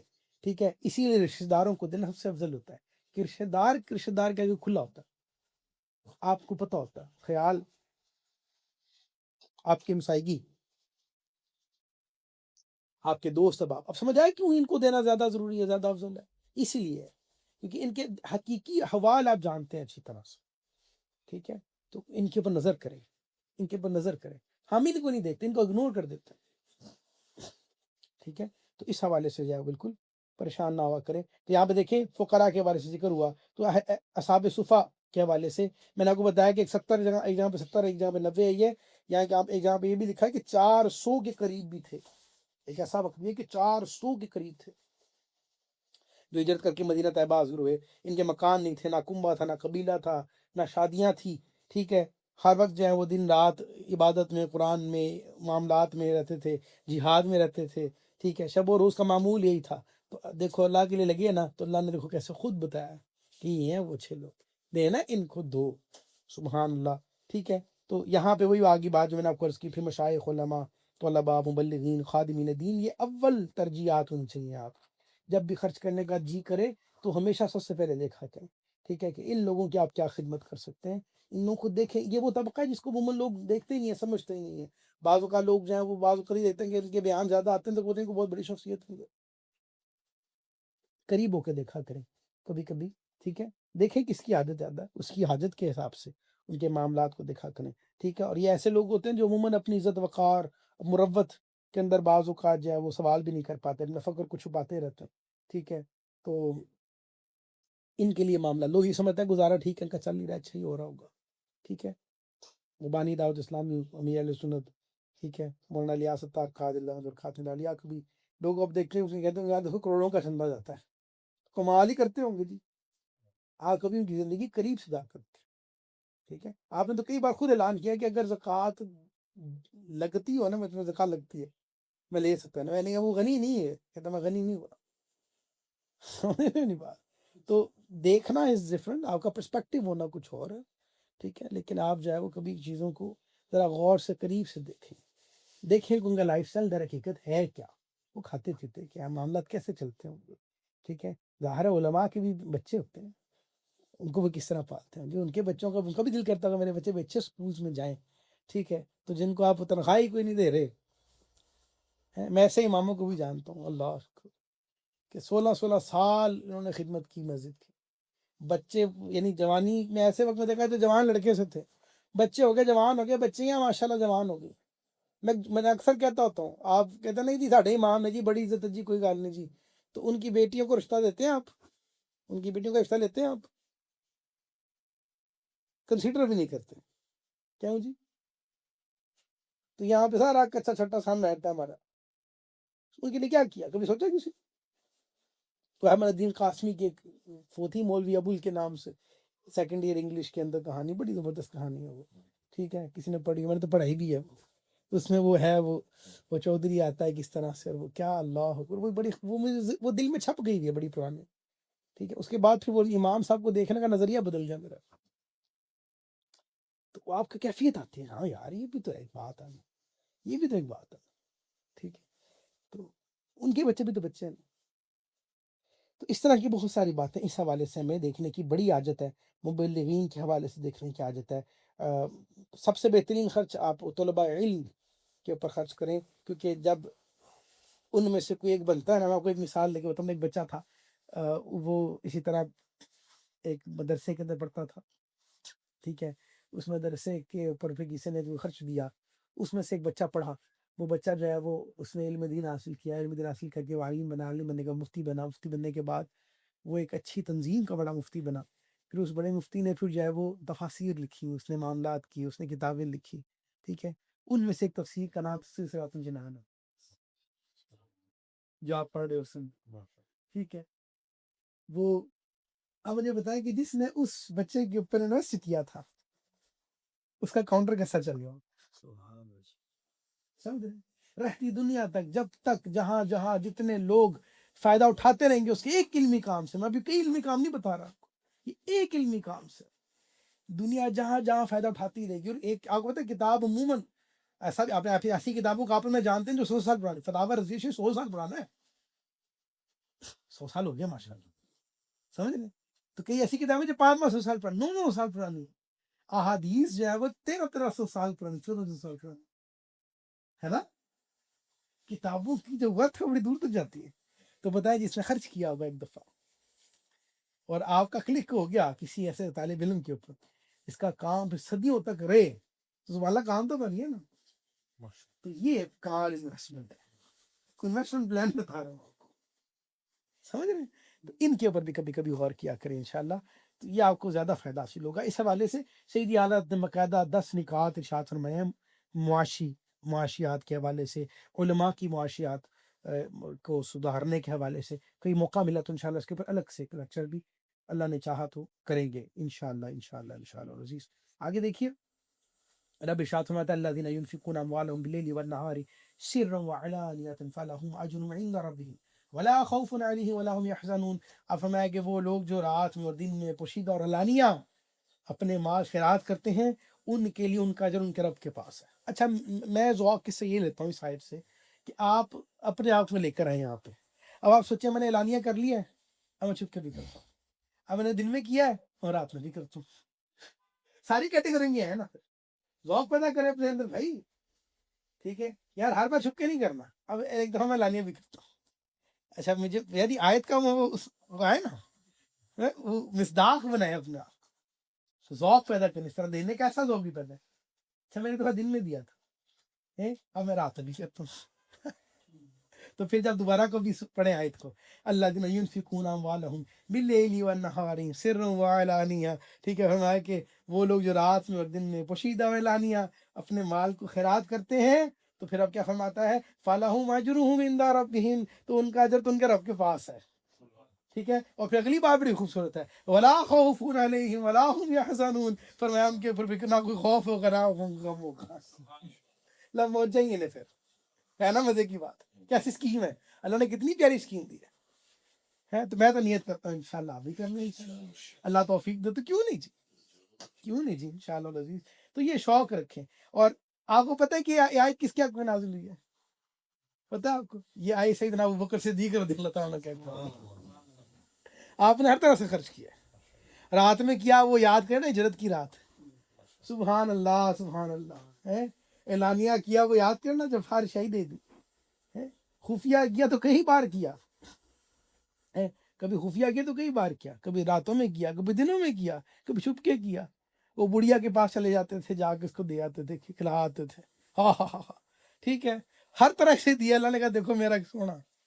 ہاں سبحان اللہ، اللہ میں وہ صدقہ عطا کرے انشاءاللہ. ٹھیک ہے، تو آپ نے رائے خدا میں 40,000 دینار خرچ کیے. یہ اس وقت اللہ جب آپ نے کیے تھے، اللہ نے اس طرح سے حوالے سے ذکر کیا. 10,000 رات میں کیے تھے، 10,000 دن میں کیے تھے، 10,000 پوشیدہ کیے تھے، 10,000 ظاہر کیے تھے.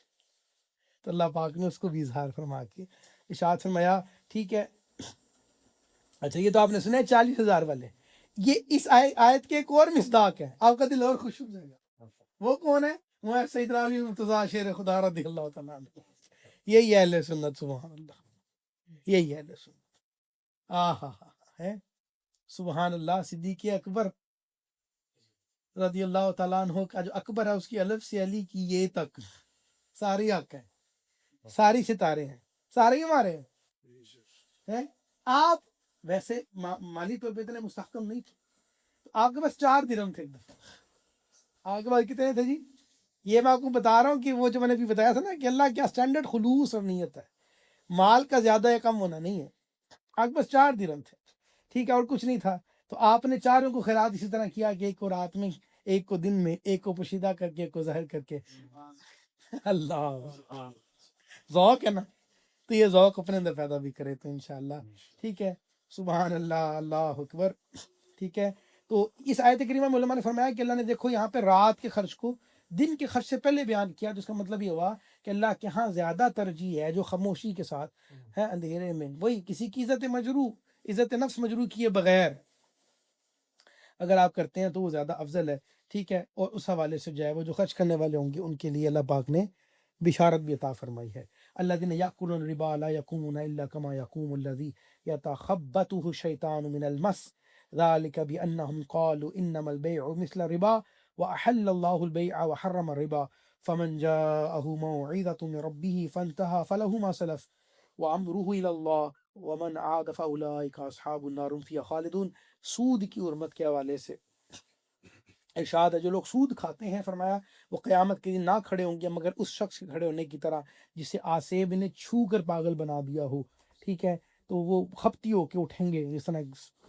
اب آپ کو پتہ ہے کہ مس شیطان ہی ہوتا ہے، اب عموماً یہ لوگوں کو یہ ہے کہ شیطان طاری ہو جاتا ہے، شیطان اندر داخل ہو جاتا ہے، ضروری نہیں ہے، کبھی کبھی شیطان جو ہے نا صرف ٹچ کرتا ہے تو اس سے بھی انسان کی حالت خراب ہو جاتی ہے۔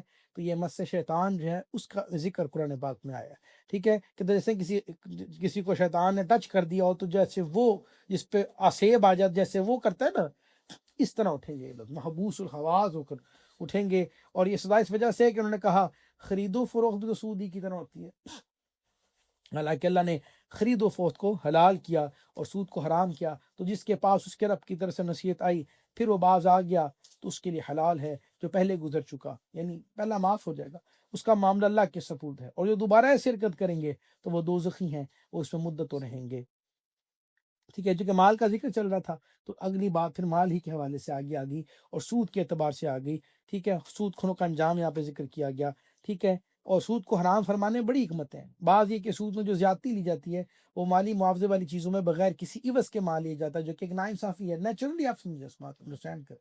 آپ کو پتہ ہے کہ یہ پھنساتے ہیں بعض اوقات، جو پھنس جائے پھر وہ کہتے ہیں جب تک یہ نچڑ نہ جائے، جب تک اس کا سارا کچھ ختم نہ ہو جائے وہ پورا ہی نہیں ہونے دیتے، ٹھیک ہے۔ تو یہی ہے میں دراصل، ٹھیک ہے، کسی کو خالی کرنے کی یہ نا انصافی لاجک ہے، بھی جتنے بنتے اتنے لے لو، لیکن وہ اتنے نہیں لیتے، ٹھیک ہے، اس سے زیادہ لیتے ہیں۔ تو یہی سب سے بڑی نا انصافی، جو کہ آپ ویسے بھی عقل کو دیکھیں تو کوئی بھی اس کا انکار نہیں کرے گا۔ سود کی حرمت میں دوسری حکمت یہ ہے کہ اس کا رواج کیا ہوتا ہے، تجارتوں کو خراب کرتا ہے، کہ سود خور کو بے محنت مال مل رہا ہے، چل رہا ہے، نظام چل رہا ہے، تو وہ کہے گا یہی ٹھیک ہے، ٹھیک ہے نا۔ تو تجارت کے لیے مشقت کرنی پڑتی ہے، رسک ہوتے ہیں، کہیں لاس ہوتا ہے، کہیں پروفٹ ہوتا ہے، تو ظاہر ہے اس طرح کے معاملات ہوتے ہیں، ٹھیک ہے۔ تیسری حکمت یہ ہے کہ سود کے رواج سے باہمی محبت اور سلوک کو نقصان پہنچتا ہے، کہ آدمی جب سود کا عادی ہوگا تو وہ پھر کبھی بھی قرض حسنہ نہیں دے گا کسی کو، وہ کہے گا میں تو لوگوں کو نہیں چھوڑوں، میرا تو نظام چل رہا ہے۔ تو وہ ایک جو دلی ایک جو انسانیت، وہ جو ابھی پیچھے اتنی بڑی باتیں سنی ہم نے صدقہ اور یہ معاملات کی، وہ ختم ہو جائیں گی، وہ نہیں رہیں گی۔ پھر چوتھی حکمت یہ کہ سود سے انسان کی طبیعت میں درندوں سے زیادہ بے رحمی پیدا ہو جاتی ہے، ٹھیک ہے۔ جب وہ اتنا آپ اس لیول پہ چلا جائے پھر وہ کسی کو انسان بھی نہیں سمجھتا، وہ کہتا ہے نہیں جی بدماش رکھے ہوتے ہیں، وہ چک لو لے اور لوٹ لو، تو مارتے بھی ہیں، وہ عزت بھی خراب کرتے ہیں، تو یہ سارے گناہوں کا پھر وہ ایک سلسلہ شروع ہو جاتا ہے۔ اسی لیے شریعت نے سود سے ممانعت بیان کی، اور یہ بالکل حکمت ہے۔ کریم آقا علیہ السلام نے شاہد فرمایا کہ سود دینے والے، لینے والے، اس کے کاغذات تیار کرنے والے، اس کے گواہ، ٹھیک ہے، اس کے اوپر سب کے اوپر جائے وہ لعنت فرمائی، اور فرمایا کہ سارے کے سارے برابر شریک ہیں۔ یہ مسلم شریف کی حدیث پاک ہے، ٹھیک ہے۔ سود لینے والا، سود دینے والا، سود کی جو ہے وہ گواہ بننے والے، سود کے کاغذات تیار کرنے والے، ٹھیک ہے، کانٹریکٹ بنانے والے، بعض اوقات اس میں وہ بھی ہیں جو سود کے لیے تیار کرتے ہیں لوگوں کو، موٹیویٹ کرتے ہیں، تو پروموٹر جو ہوتے ہیں وہ سارے اس حوالے سے ہیں، ٹھیک ہے جی۔ یہ سارے معاملات اس حوالے سے کیے گئے ہیں۔ اچھا، کچھ لوگ جو ہے وہ کہتے ہیں نہیں جی معاذ اللہ جی سود جو ہے وہ ختم ہونا چاہیے وغیرہ وغیرہ، اس طرح کی بات ہے، تو اسی طرح کی بات کا جواب رب تعالیٰ نے ارشاد فرمایا کہ ایسا نہیں ہے، تجارت اور سود الگ الگ چیزیں ہیں، کوئی تجارت ہی طرح کا نظام نہیں ہے، کوئی اور نیا نظام نہیں ہے، یہ بالکل ایک غلط اور ایسی چیز ہے جو گناہ ہے، ٹھیک ہے۔ اس لیے جو ہے وہ اس سے ہمیشہ بچنا ہی چاہیے، ٹھیک ہے۔ تجارت میں کوئی سامان دے کر نفع حاصل کرتا ہے اور سود میں رقم دے کر نفع حاصل کیا جاتا ہے، تو حالانکہ یہ زمین آسمان کا فرق ہے۔ آپ دیکھیں نا، اس میں کوئی آپ نے کوئی چیز بیچی یا لی نہیں ہے، پیسہ دی ہے اور پھنسا لیا ہے کانٹا آپ نے، اور پھر آپ یہ کہہ رہے ہیں کہ میں جتنے دیے ہیں اتنے نہیں لوں گا، اس سے اوپر ہی لوں گا۔ اس میں بہت ساری چیزیں پھر ساتھ ساتھ شامل ہو جاتی ہیں، ٹھیک ہے۔ وہ آج کل ایک اور سسٹم ہے نا، پگڑی والا بھی وہ بھی اسی کے قسم ہے، پچھلے دنوں اس کا ذکر چل رہا تھا کسی جگہ پہ، ٹھیک ہے، تو یہ بھی درست نہیں ہے۔ یمحق اللہ الربا ویربی الصدقات واللہ لا يحب كل كفار اثیم ان الذين آمنوا وعملوا الصالحات واقاموا الصلاة وآتوا الزکاة لهم اجر عند ربهم ولا خوف عليهم ولا هم يحزنون۔ اللہ سود کو مٹاتا ہے اور صدقات کو بڑھاتا ہے، اور اللہ کسی ناشکرے بڑے گناہگار کو پسند نہیں کرتا۔ بے شک وہ لوگ جو ایمان لائے اور انہوں نے اچھے کام کیے اور نماز قائم کی اور زکوٰۃ دی، ان کا اجر ان کے رب کے پاس ہے، ان پر نہ کوئی خوف ہوگا نہ وہ غمگین ہوں گے، ٹھیک ہے۔ سیدنا عبداللہ بن عباس رضی اللہ تعالیٰ عنہ نے فرمایا کہ اللہ تعالیٰ سود خور کا نہ صدقہ قبول کرے، نہ حج، نہ جہاد، نہ رشتہ داروں سے حسن سلوک۔ وہ اپنے رشتہ داروں سے حسن سلوک بھی کرے گا، وہ بھی قبول نہیں ہے۔ سود سالے کا معاملہ یہ ہے، ٹھیک ہے۔ اللہ تعالیٰ سود کو مٹاتا ہے، صدقات کو بڑھاتا ہے۔ امام بخاری میں سے سیدنا ابو ہریرہ کی روایت لے کر آتے ہیں کہ حضور نے ارشاد فرمایا، جو شخص کھجور برابر حلال کمائی سے صدقہ کرے اور اللہ حلال ہی کو قبول فرماتا ہے تو اللہ اس صدقے کو قبول فرماتا ہے، پھر اسے اس کے مالک کے لیے پرورش کرتا ہے جیسے تم میں کوئی اپنے بچڑے کی تربیت کرتا ہے، یہاں تک کہ وہ صدقہ پہاڑ کے برابر ہو جاتا ہے، ٹھیک ہے۔ یعنی اللہ فرماتا ہے کہ کسی نے وہ کھجور بھی دی ہے نا اس کی راہ میں، تو اللہ پھر اس کو بڑھاتا رہتا ہے، جیسے کسی کی پرورش کرتے ہیں نا، اللہ تمہارے اس اجر کی پرورش کرتا رہتا ہے، یہاں تک کہ جب تم پاؤ گے نا اسے تو سرپرائز ہو جاؤ گے، لگے گا یہ تمہاری وہ ایک بیوی کا اجر ہے۔ سبحان اللہ، تو یہ ہے وہ برکت جس نے جو اللہ نے فرمایا کہ اللہ بڑھاتا ہے، یہ بڑھانے کا معنی۔ یا ایھا الذین آمنوا اتقوا اللہ وذروا ما بقی من الربا ان کنتم مؤمنین، اے ایمان والو اگر تم ایمان والے ہو تو اللہ سے ڈرو اور جو سود باقی رہ گیا اسے چھوڑ دو، ٹھیک ہے۔ اللہ نے ارشاد فرما دیا کہ ایمان والے کہہ کر مخاطب کر دیا کہ ایمان کا ایک اہم تقاضا تقوی ہے، تقوی کی روح یہ ہے کہ حرام سے بچا جائے، حرام کو برا جانا جائے، ٹھیک ہے۔ اور حرام سے بچنے میں ایک کبیرہ گناہ سود کا ذکر بھی کر دیا کہ اگر تم توبہ کر لیتے ہو اور کوئی رقم ایسی رہ گئی ہے مقروض کی تو اس کو چھوڑ دو، ختم کرو، توبہ کرو، ابھی آ جاؤ، اللہ کی رحمت تمہارے لیے کھلی ہے، ابھی آ جاؤ، دروازے تمہارے لیے کھلے ہیں، ٹھیک ہے۔ جو ہو گیا سو ہو گیا، تو پھر معاملہ جو ہے وہ نہیں ہوگا۔ یہ ان لوگوں کے بارے میں تھی جو سود کی حرمت ہونے سے پہلے سودی لین دین کیا کرتے تھے اور کافی بھاری رقم سودی رقمیں دوسروں کے ذمہ باقی تھیں ابھی، تو جب یہ سود کی حرمت قائم ہو گئی تو کہہ دیا کہ اب سب چھوڑ دو، باقی اللہ تعالیٰ خود ہی معاف کر دے گا۔ تو یہاں بھی یہی بات ہے کہ اگر کوئی توبہ کرے تو سب کچھ چھوڑ دے، یقین اللہ کی بارگاہ سے امید کی جا سکتی ہے کہ اللہ تعالیٰ یقین اس کو معاف کرے گا۔ فَإِن لَمْ تَفْعَلُوا فَأْذَنُوا بِحَرْبٍ مِّنَ اللَّهِ وَرَسُولِهِ، اللہ اکبر، یہ بہت اہم بات ہے، ٹھیک ہے۔ فرمایا کہ اگر تم ایسا نہیں کرو گے تو پھر اللہ کے رسول کی طرف سے لڑائی کا یقین کر لو، ہے حرب ہے کس سے جی؟ اللہ اس کے رسول سے، ہے کسی کی ضرورت ہے کسی میں اتنی جان ہے، کوئی اتنا کچھ سمجھ رہے؟ آئے ہائے ہائے، کوئی نہیں لڑ سکتا اللہ کے رسول سے، ٹھیک ہے۔ تو نے کہا بس ٹھیک ہے، پھر وہ غریب کی طرف سے، وہ مظلوم کی طرف سے اگر کوئی ہے نا پھر جنگ لڑنے کے لیے، انہوں نے کہا تیار ہو جب سودی ہو، واللہ اس کے رسول ہے بس۔ وَإِن تُبْتُمْ فَلَكُمْ رُؤُوسُ أَمْوَالِكُمْ لَا تَظْلِمُونَ وَلَا تُظْلَمُونَ، ٹھیک ہے۔ فرما دیا کہ یقین کر لو اور اگر تم توبہ کرو تو تمہارے لیے اپنا اصل مال لینا جائز ہے، جو تمہارا اصل مال ہے وہ لے لو، اس کے اوپر تو کوئی ایسی بات نہیں، نہ تم کسی کو نقصان پہنچاؤ اور نہ تمہیں کوئی نقصان۔ یہ ہے رب تعالیٰ کا قانون، رب تعالیٰ کا نظام، اس کا عدل، ٹھیک ہے۔ اس حوالے سے اظہار کیا گیا، لیکن دیکھ لیں آج معاملات کیا ہیں، اللہ اکبر، ٹھیک ہے۔ آج لوگ جو ہیں وہ آرٹیکل لکھ رہے ہیں سود کی اہمیت کے اوپر، اس کی ضرورت کے اوپر، مشورے دیے جا رہے ہیں۔ آپ نے وہ خبریں سنی ہوں گی کہ فلاں نے مشورہ دیا کہ جب اس کو حلال کر دیا جائے، ہم تک بھی ایسے لوگ پہنچے جنہوں نے کہا جی وہ تو پرانی بات ہو گئی، اب کوئی نظام میں تو سود چلتا ہے تو کوئی ایسا کوئی حل نکالے نا، کوئی راہ نکالے نا، کوئی سلسلہ کار ہو جائے، کوئی آسان ہو جائے، ٹھیک ہے۔ نئے نئے انداز، نئے نام، نئے نئے طریقے نکال دیے گئے۔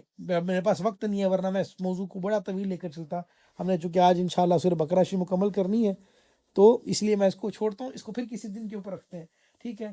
تو یہ سلسلے کار ہیں جس کے اوپر لوگ کیا کیا گفتگو کرتے ہیں، لیکن بہرحال اللہ تعالیٰ نے ارشاد فرما دیا کہ ظلم کو ختم کرو، ٹھیک ہے۔ لا ضرر ولا ضرار، شرعی قاعدہ ہے کہ نہ نقصان پہنچاؤ نہ نقصان برداشت کرو، اپنا جو بنتا ہے وہ لے لو، باقی کو سلسلے کو چھوڑو اور توبہ کرو، اور یہی در حقیقت اصلی جو حقیقی معاملہ یہ ہونا چاہیے۔ اللہ تعالیٰ ایمان والوں کا، مسلمانوں کا مال ضائع ہونے سے بچانا مقصود ہے۔ اللہ تعالیٰ اتنی محبت فرماتا ہے اپنے بندوں سے کہ وہ کہتا ہے تمہیں اپنے مالوں میں نقصان نہ ہو، یہ بات کتنی آسان ہے، لیکن لوگ جوئے کے اندر جا کے لوگ عجیب و غریب قسم کی چیزوں نت نئے رنگ کے ساتھ اپنے پیسے لٹا رہے ہیں، ضائع کر رہے ہیں، اور پھر جب لوگوں کو بتایا جاتا ہے تو وہ ہمارا مذاق اڑاتے ہیں، پھر جب نقصان کر کے آتا ہے روتے ہیں پٹتے ہیں، تو یہ کیا ہو گیا؟ تو ہم کہتے ہیں تو آپ نے کیوں نہیں بات سنی؟ شریعت مطہرہ آپ کا بھلا چاہتی ہے، شریعت مطہرہ آپ کے مال کا بھلا چاہتی ہے، اس کی حفاظت کرنا چاہتی ہے، تو اگر آپ اس کو اچھی طرح سمجھیں گے تو انشاءاللہ کبھی نقصان نہیں اٹھائیں گے۔ وَإِنْ كَانَ ذُو عُسْرَةٍ فَنَظِرَةٌ إِلَىٰ مَيْسَرَةٍ وَأَن تَصَدَّقُوا خَيْرٌ لَكُمْ إِن كُنتُمْ تَعْلَمُونَ، اور اگر مقروض تنگ دست ہو تو اسے آسانی تک مہلت بھی دو۔ ہائے ہائے ہائے، کتنا پیارا ہے ہمارا رب، ٹھیک ہے، اور تمہارا قرض کو صدقہ کر دے دا تمہارے لیے سب سے بہتر اگر تم جان لو۔ دو باتیں دے دی انہوں نے، کہا کہ اگر کوئی قرض دار بیچارہ غریب ہے، کوئی بڑا مسکین ہے، کوئی بیچارہ اتنی پسلی والا نہیں ہے نا، تو اس کو مدت بھی دے دو یار، کوئی بات نہیں، کبھی ایسا بھی کیا کرو، ٹھیک ہے، لیکن فرمایا کہ بیسٹ آپشن کیا ہے پتہ ہے؟ یہ ہے کہ اس کا قرض معافی کر دو، چھوڑ ہی دو تو کوئی بات نہیں، یہ صدقہ ہی ہو جائے تمہاری طرف سے، تو کمال ہے، سبحان اللہ، یہ کمال ہے، یہ کمال ہے، ٹھیک ہے۔ تو بہرحال معاف کر دینا سب سے بہتر ہے، لیکن اللہ نے کہا کہ نہیں، تمہارا حق ہے، لینا چاہو تو کوئی ایسی بات نہیں، لے سکتے ہو، ٹھیک ہے۔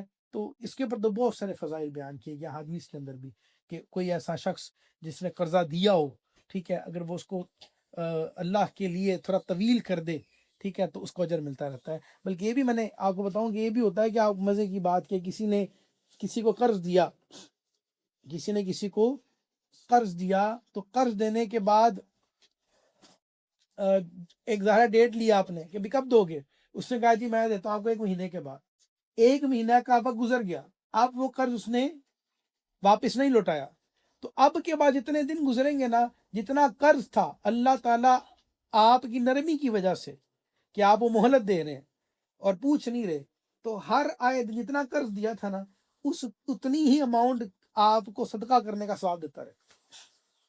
سبحان اللہ، یہ بھی کتنی خوبصورت بات ہے، ٹھیک ہے۔ تو یہ جو ہے وہ اسی طرح حضور نے فرمایا جو شخص چاہتا ہو کہ اللہ تعالیٰ اس کو قیامت کے دن کی تکلیفوں سے نجات دے، وہ کسی مفلس کو مہلت دے دے یا اس کا قرضہ معاف کر دے، یہ مسلم شریف کی حدیث پاک ہے، ٹھیک ہے۔ فرمایا کہ جس نے تنگ دست کو مہلت دی یا اس کا قرض معاف کر دیا، اللہ تعالیٰ قیامت کے دن اسے عرش کے سائے میں رکھے گا، جبکہ اس کے سوا کوئی سایہ نہ ہوگا، ٹھیک ہے۔ اسی طرح سیدنا جابر سے روایت ہے، حضور فرمایا اللہ تعالیٰ اس شخص پر رحم کرے جو بیچنے اور خریدنے اور قرض کا تقاضا کرنے میں آسانیاں کرتا ہے۔ اللہ اکبر، دیکھو تاجروں کے لیے کتنی خوبصورت باتیں اللہ تعالیٰ نے ارشاد، اللہ کے حبیب نے ارشاد فرمائی ہیں، ان باتوں کو ذہن میں رکھیں۔ یعنی یہاں پہ جو اہم بات ہے جو میں سمجھانا چاہتا ہوں، مومن کی عزت کی بے قدری کرنا، اس کو ذلیل کرنا، اس کو سر عام بیچارے کو جو ہے وہ اس نہج پہ لے کے آنا کہ وہ بیچارہ جو ہے اپنی عزت نفس کو کھو دے، اللہ اکبر، کتنی اہمیت ہے اس حوالے سے، اس بات کو انڈرسٹینڈ کریں۔ اللہ تعالیٰ کیا کہنا چاہ رہا ہے؟ کسی کی عزت خراب نہ کرو یار،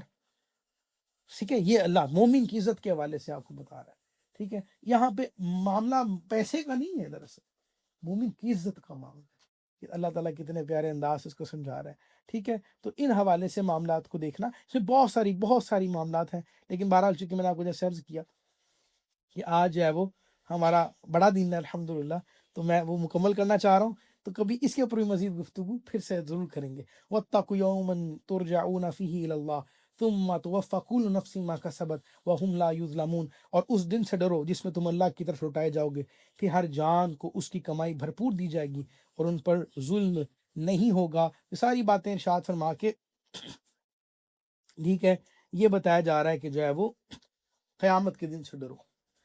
وہی بات کہ موت نہیں بھولنی، پھر سارا کچھ کر رہے ہو نا، نظام، معاملات، معاشیات، مال کما رہے ہو، مال دے رہے ہو، مال چل رہا ہے، تجارتیں ہو رہی ہیں، اپنے ملک چھوڑ کے آئے ہو، مال کے لیے آئے نا، ہمیں سارا کچھ کر لیا نا، لیکن یاد رکھنا وہ دن بھی آنا، وہ دن بھی آنا ہے، اس کو بھی ذہن میں رکھنا۔ آپ جس دن اعمال کا پورا بدلہ دیا جائے گا، نہ بلا وجہ ان کی نیکیاں گٹائی جائیں گی اور نہ بدیاں بڑھائی جائیں گی۔ سیدنا عبداللہ بن عباس رضی اللہ تعالیٰ عنہما سے مروی ہے کہ یہ آیت سب سے آخری آیت ہے جو حضور جان عالم صلی اللہ تعالیٰ علیہ وآلہ وسلم پر نازل ہوئی، ٹھیک ہے، آیت نمبر 281، ٹھیک ہے، سورہ بقرہ کی آیت نمبر 281، یہ وہ آخری۔ تو میں کہ یہ نازل ہوئی، اس کے بعد حضور اقدس صلی اللہ علیہ وسلم 21 روز دنیا میں تشریف فرما رہے، اور اس کے علاوہ ایک قول یہ ہے کہ 9 راتیں، اور ایک قول یہ ہے کہ 7 دن دنیا میں تشریف فرما رہے، اور اس کے بعد پھر جائے وہ اپنے رب کی بارگاہ کی طرف بڑھے۔ تو امام شعبی نے یہ حضرت عبداللہ بن عباس سے روایت کی ہے کہ سب سے آخری آیت آیت ربا نازل ہوئی، یہی جو میں نے ابھی آپ کو پیچھے پڑھ کے سنائی، یہی وہ آیات ہے۔ اب جو ہے وہ ایک اور آیت ہے، یا ایھا الذین آمنوا، یہ سب سے لمبی آیت ہے، ٹھیک ہے، پورے قرآن پاک کی۔ یا ایھا الذین آمنوا، یہ ہے آیت نمبر 282، ٹھیک ہے۔ تو یا ایھا الذین آمنوا اذا تداینتم بدین الی اجل مسمی فاکتبوہ، بڑی اہم ترین بات ہے، بڑی اہم ترین بات ہے ایمان والو، جب تم ایک مقرر مدت تک کسی قرض کا لین دین کرو تو اسے لکھ لیا کرو، ٹھیک ہے، اسے لکھ لیا کرو۔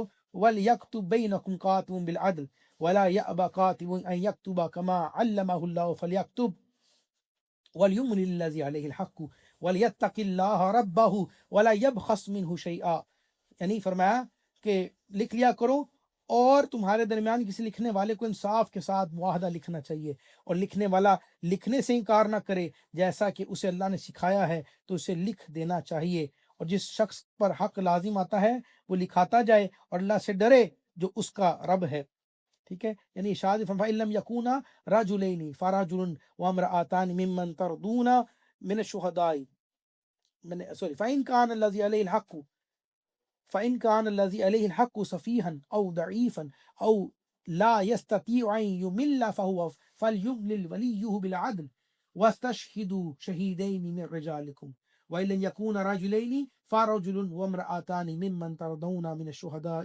أن تضل إحداهما فتذكر إحداهما الأخرى ولا يأبى الشهداء إذا ما دعوا ولا تسأموا أن تكتبوه صغيرا وكبيرا إلى أجله ذالکم اقسط وعند اللہ واقوم لشہادتی وادنی اللہ ترتابوا الا ان تکون تجارۃ حاضرۃ تدیرونها بینکم فلیس علیکم جناح الا تکتبوها واشهدوا اذا تبایعتم ولا یضار کاتب ولا شہید وان تفعلوا فانه فسوق بکم واتقوا اللہ ویعلمکم اللہ واللہ بکل شیء علیم۔ ارشاد یہ ہوا کہ معاہدہ جب لکھ لیا، یعنی لکھ لیا جائے، جس کا حق ہے وہ اللہ سے ڈرے اور جو اس کا رب ہے، اور اس حق میں سے کچھ کمی نہ کرے۔ پھر جس پر حق آتا ہے اگر وہ بے عقل یا کمزور ہو یا لکھوا نہ سکتا ہو تو اس کا ولی انصاف کے ساتھ لکھوا دے، اور اپنے مردوں میں سے 2 گواہ بنا لو، پھر اگر 2 مرد نہ ہوں تو 1 مرد اور 2 عورتیں ان گواہوں میں سے منتخب کر لو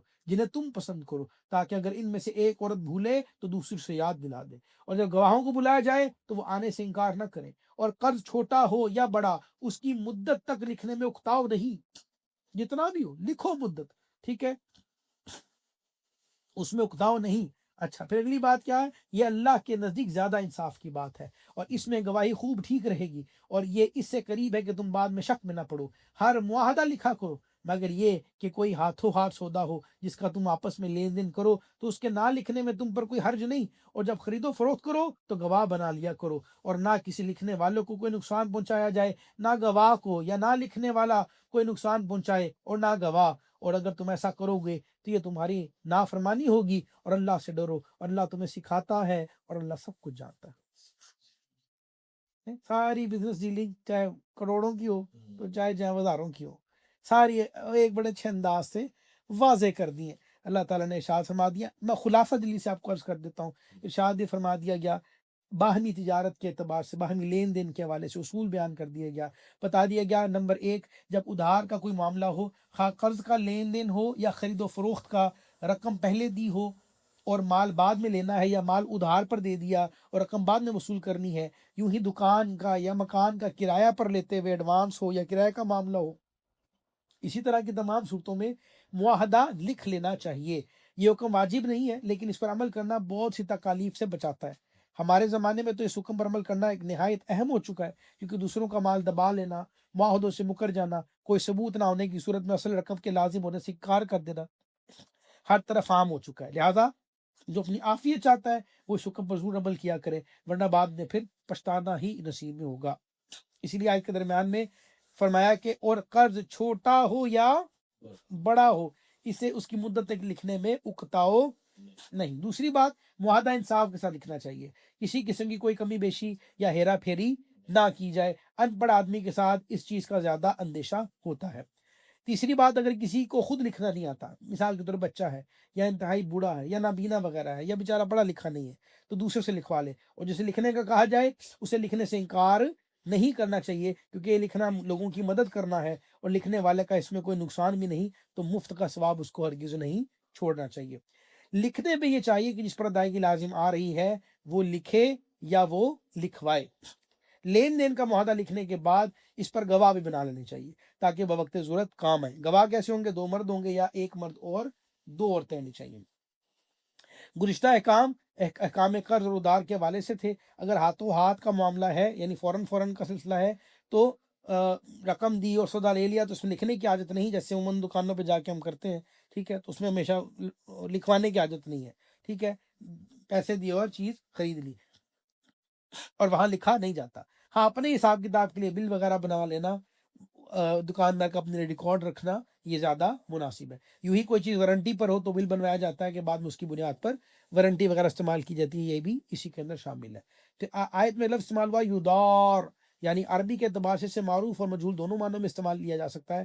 ایک صورت یعنی مجہول کے اعتبار سے معنی یہ ہوا کہ کاتب اور گواہوں کو ضرر یعنی نقصان نہ پہنچایا جائے۔ اس کی صورت یہ ہو سکتی ہے کہ کاتب یعنی لکھنے والا اور گواہ اپنی ضرورتوں میں مشغول ہوں تو انہیں اس وقت لکھنے پر مجبور کیا جائے، ان سے کا کام چھڑوایا جائے، یا کاتب کو لکھنے کا معاوضہ نہ دیا جائے، یا گواہ دوسرے شہر سے آیا ہو تو اس کے سفر کا اسے خرچہ نہ دیا جائے، پروٹوکول دیں اسے، کوئی بات نہیں، سلسلہ کار، ٹھیک ہے۔ دوسری صورت میں معروف پڑھنے میں معنی یہ ہوگا کہ کاتب اور گواہ لین دین والوں کو نقصان نہ پہنچائیں۔ ان کی صورت یہ ہوگی کہ فرصت اور فراغت کے باوجود نہ آئیں یا لکھنے میں کوئی گڑبڑی کرتے رہیں تو اس طرح کا نقصان انہیں نہ پہنچائے۔ جو اس کا حصہ ہے کہ واشہدوا اذا تبایعتم، یعنی اس میں خرید و فروخت کرتے ہوئے گواہ بنا لینے کا حکم ہے، اور یہ حکم مستحب حکم ہے۔ یعنی یہاں آیت میں گواہ کا مسئلہ بھی بیان کیا گیا کہ اس کی مناسبت میں گواہ کے حوالے سے عرض کر دوں، گواہ کے لیے آزاد ہونا، عاقل ہونا، بالغ ہونا اور مسلمان ہونا یہ شرط ہے۔ دوبارہ سن لیجیے، گواہ کے لیے آزاد ہونا، عاقل ہونا، بالغ ہونا اور مسلمان ہونا یہ شرط ہے۔ کفار کی گواہی صرف کفار پر مقبول ہوتی ہے، ٹھیک ہے۔ تنہا عورتوں کی گواہی معتبر نہیں ہوگی، یعنی کوئی 2 عورتیں ہیں تو اگر مرد کوئی نہیں تو 4 عورتیں ہو جائیں، ایسے گواہی معتبر نہیں ہوگی، 1 مرد ہونا لازمی ہے کم از کم، ٹھیک ہے۔ تو 1 عورت اور 2 مرد، 2 عورتیں اور 1 مرد ہو سکتے ہیں، ٹھیک ہے، 4 عورتیں نہیں ہو سکتی۔ تو تنہا عورتوں کی گواہی معتبر نہیں، خواہ وہ 4 ہی کیوں نہ ہو، مگر وہ معاملات جن پر مرد مطلع نہیں ہو سکتے، ٹھیک ہے، جیسے بچہ جننا، عورتوں کے خاص معاملات، ان معاملات کے اندر عورتوں کی گواہی مقبول ہوتی ہے۔ حدود اور قصاص میں عورتوں کی گواہی بالکل معتبر نہیں ہوتی، صرف مردوں کی شہادت ضروری ہے۔ اس کے سوا اور معاملات میں 1 مرد اور 2 عورتوں کی گواہی بھی مقبول ہو جاتی ہے۔ پھر یہاں پہ یہ بات بھی سمجھ میں آیا کہ جب گواہوں کو بلایا جائے تو وہ انکار نہ کرے، مطلب یہ ہوا کہ گواہی دینا فرض ہے اور چھپانا ناجائز ہے، ٹھیک ہے۔ تو جب طلب کیا جائے تو پھر چھپانا نہیں چاہیے، جس کی گواہ بنے اس گواہی کو اظہار کرنا چاہیے، ٹھیک ہے۔ یہ حدود کے سوا معاملات کے اندر ہے۔ حدود میں گواہ کو بتانے اور چھپانے دونوں کا اختیار ہوتا ہے، بلکہ چھپانا افضل ہوتا ہے کیونکہ معاملات اس کے بعض اوقات برخلاف بھی ہو جاتے ہیں۔ سیدنا ابو ہریرہ سے مروی حدیث شریف میں کہ سرکار دو عالم صلی اللہ علیہ وسلم نے ارشاد فرمایا، جو مسلمان کی پردہ پوشی کرے اللہ تبارک و تعالیٰ دنیا اور آخرت میں اس کی پردہ پوشی فرمائے گا۔ یعنی جہاں پہ حدود اور تعزیرات لگتی ہیں، یہ بالخصوص اسلامی شرعی سزاؤں کے حوالے سے عرض کیا میں نے۔ وَإِن كُنتُمْ عَلَىٰ سَفَرٍ وَلَمْ تَجِدُوا قَاطِبًا فَرِهَانٌ مَقْبُوضَةٌ فَإِنْ آمِنَ بَعْضُكُمْ بَعْضًا فَلْيُؤَدِّ الَّذِي أُوتِيَ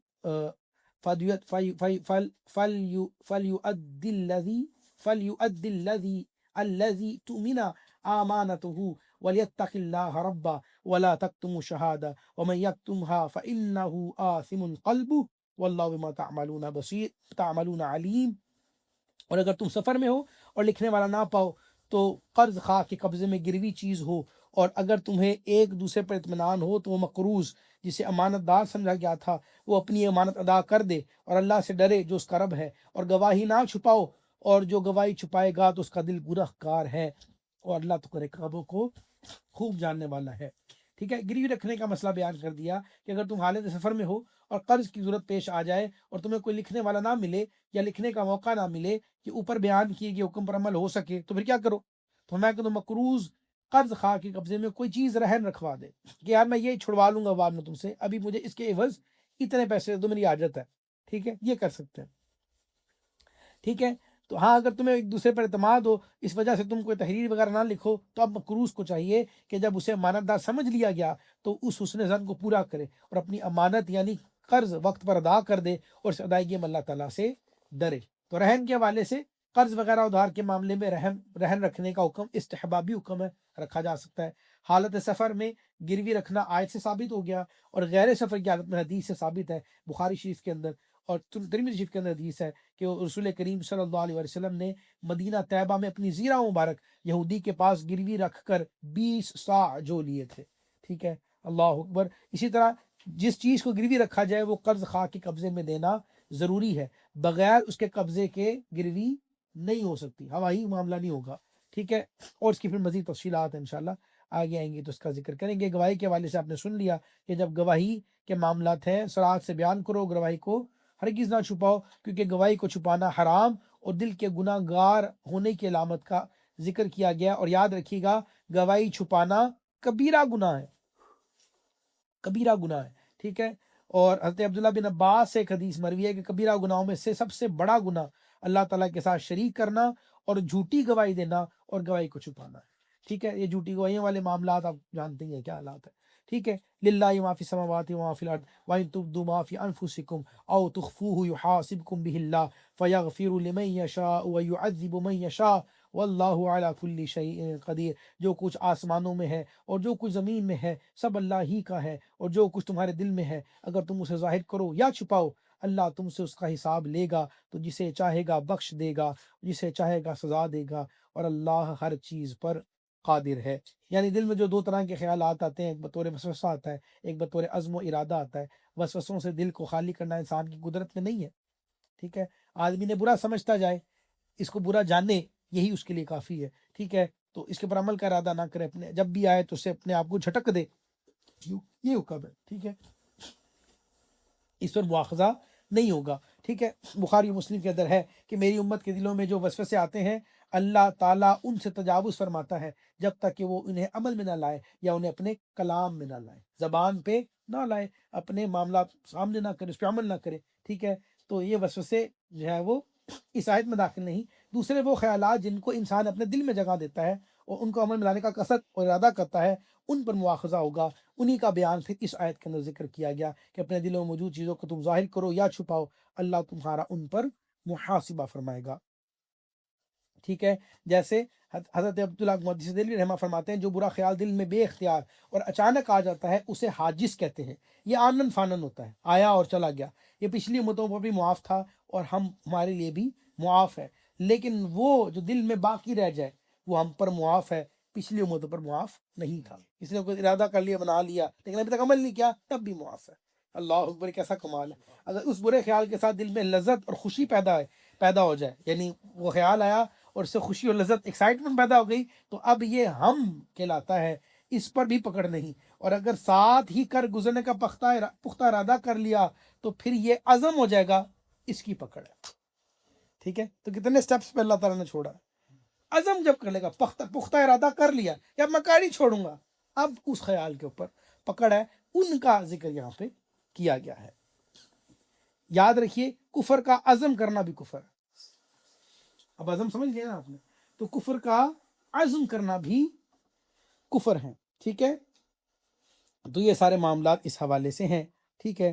اور انسان کا سلسلہ یہی ہے، شیطان جو ہے وہ کیا کرتا ہے کہ وہ حضرت یحییٰ بن معاذ راضی رحمہ ارشاد فرماتے ہیں شیطان فارغ ہے اور تو مشغول و مصروف ہو، شیطان تمہیں دیکھتا ہے مگر تم اسے نہیں دیکھتے، تم شیطان کو بھولے بیٹھے ہو لیکن وہ تمہیں نہیں بھولتا، وہ تمہیں برائی میں مبتلا کرنا اس کی ڈیوٹی ہے، تمہارا نفس خود تمہارا دشمن و مخالف ہے، شیطان کا مددگار ہے، اس لیے شیطان اس کے حامیوں سے جنگ کرنا اور انہیں مغلوب کرنا بہت ضروری ہے، ورنہ اس کے فتنہ فساد اور اس کی ہلاکت بربادی سے بچنا بڑا مشکل ہو جائے گا۔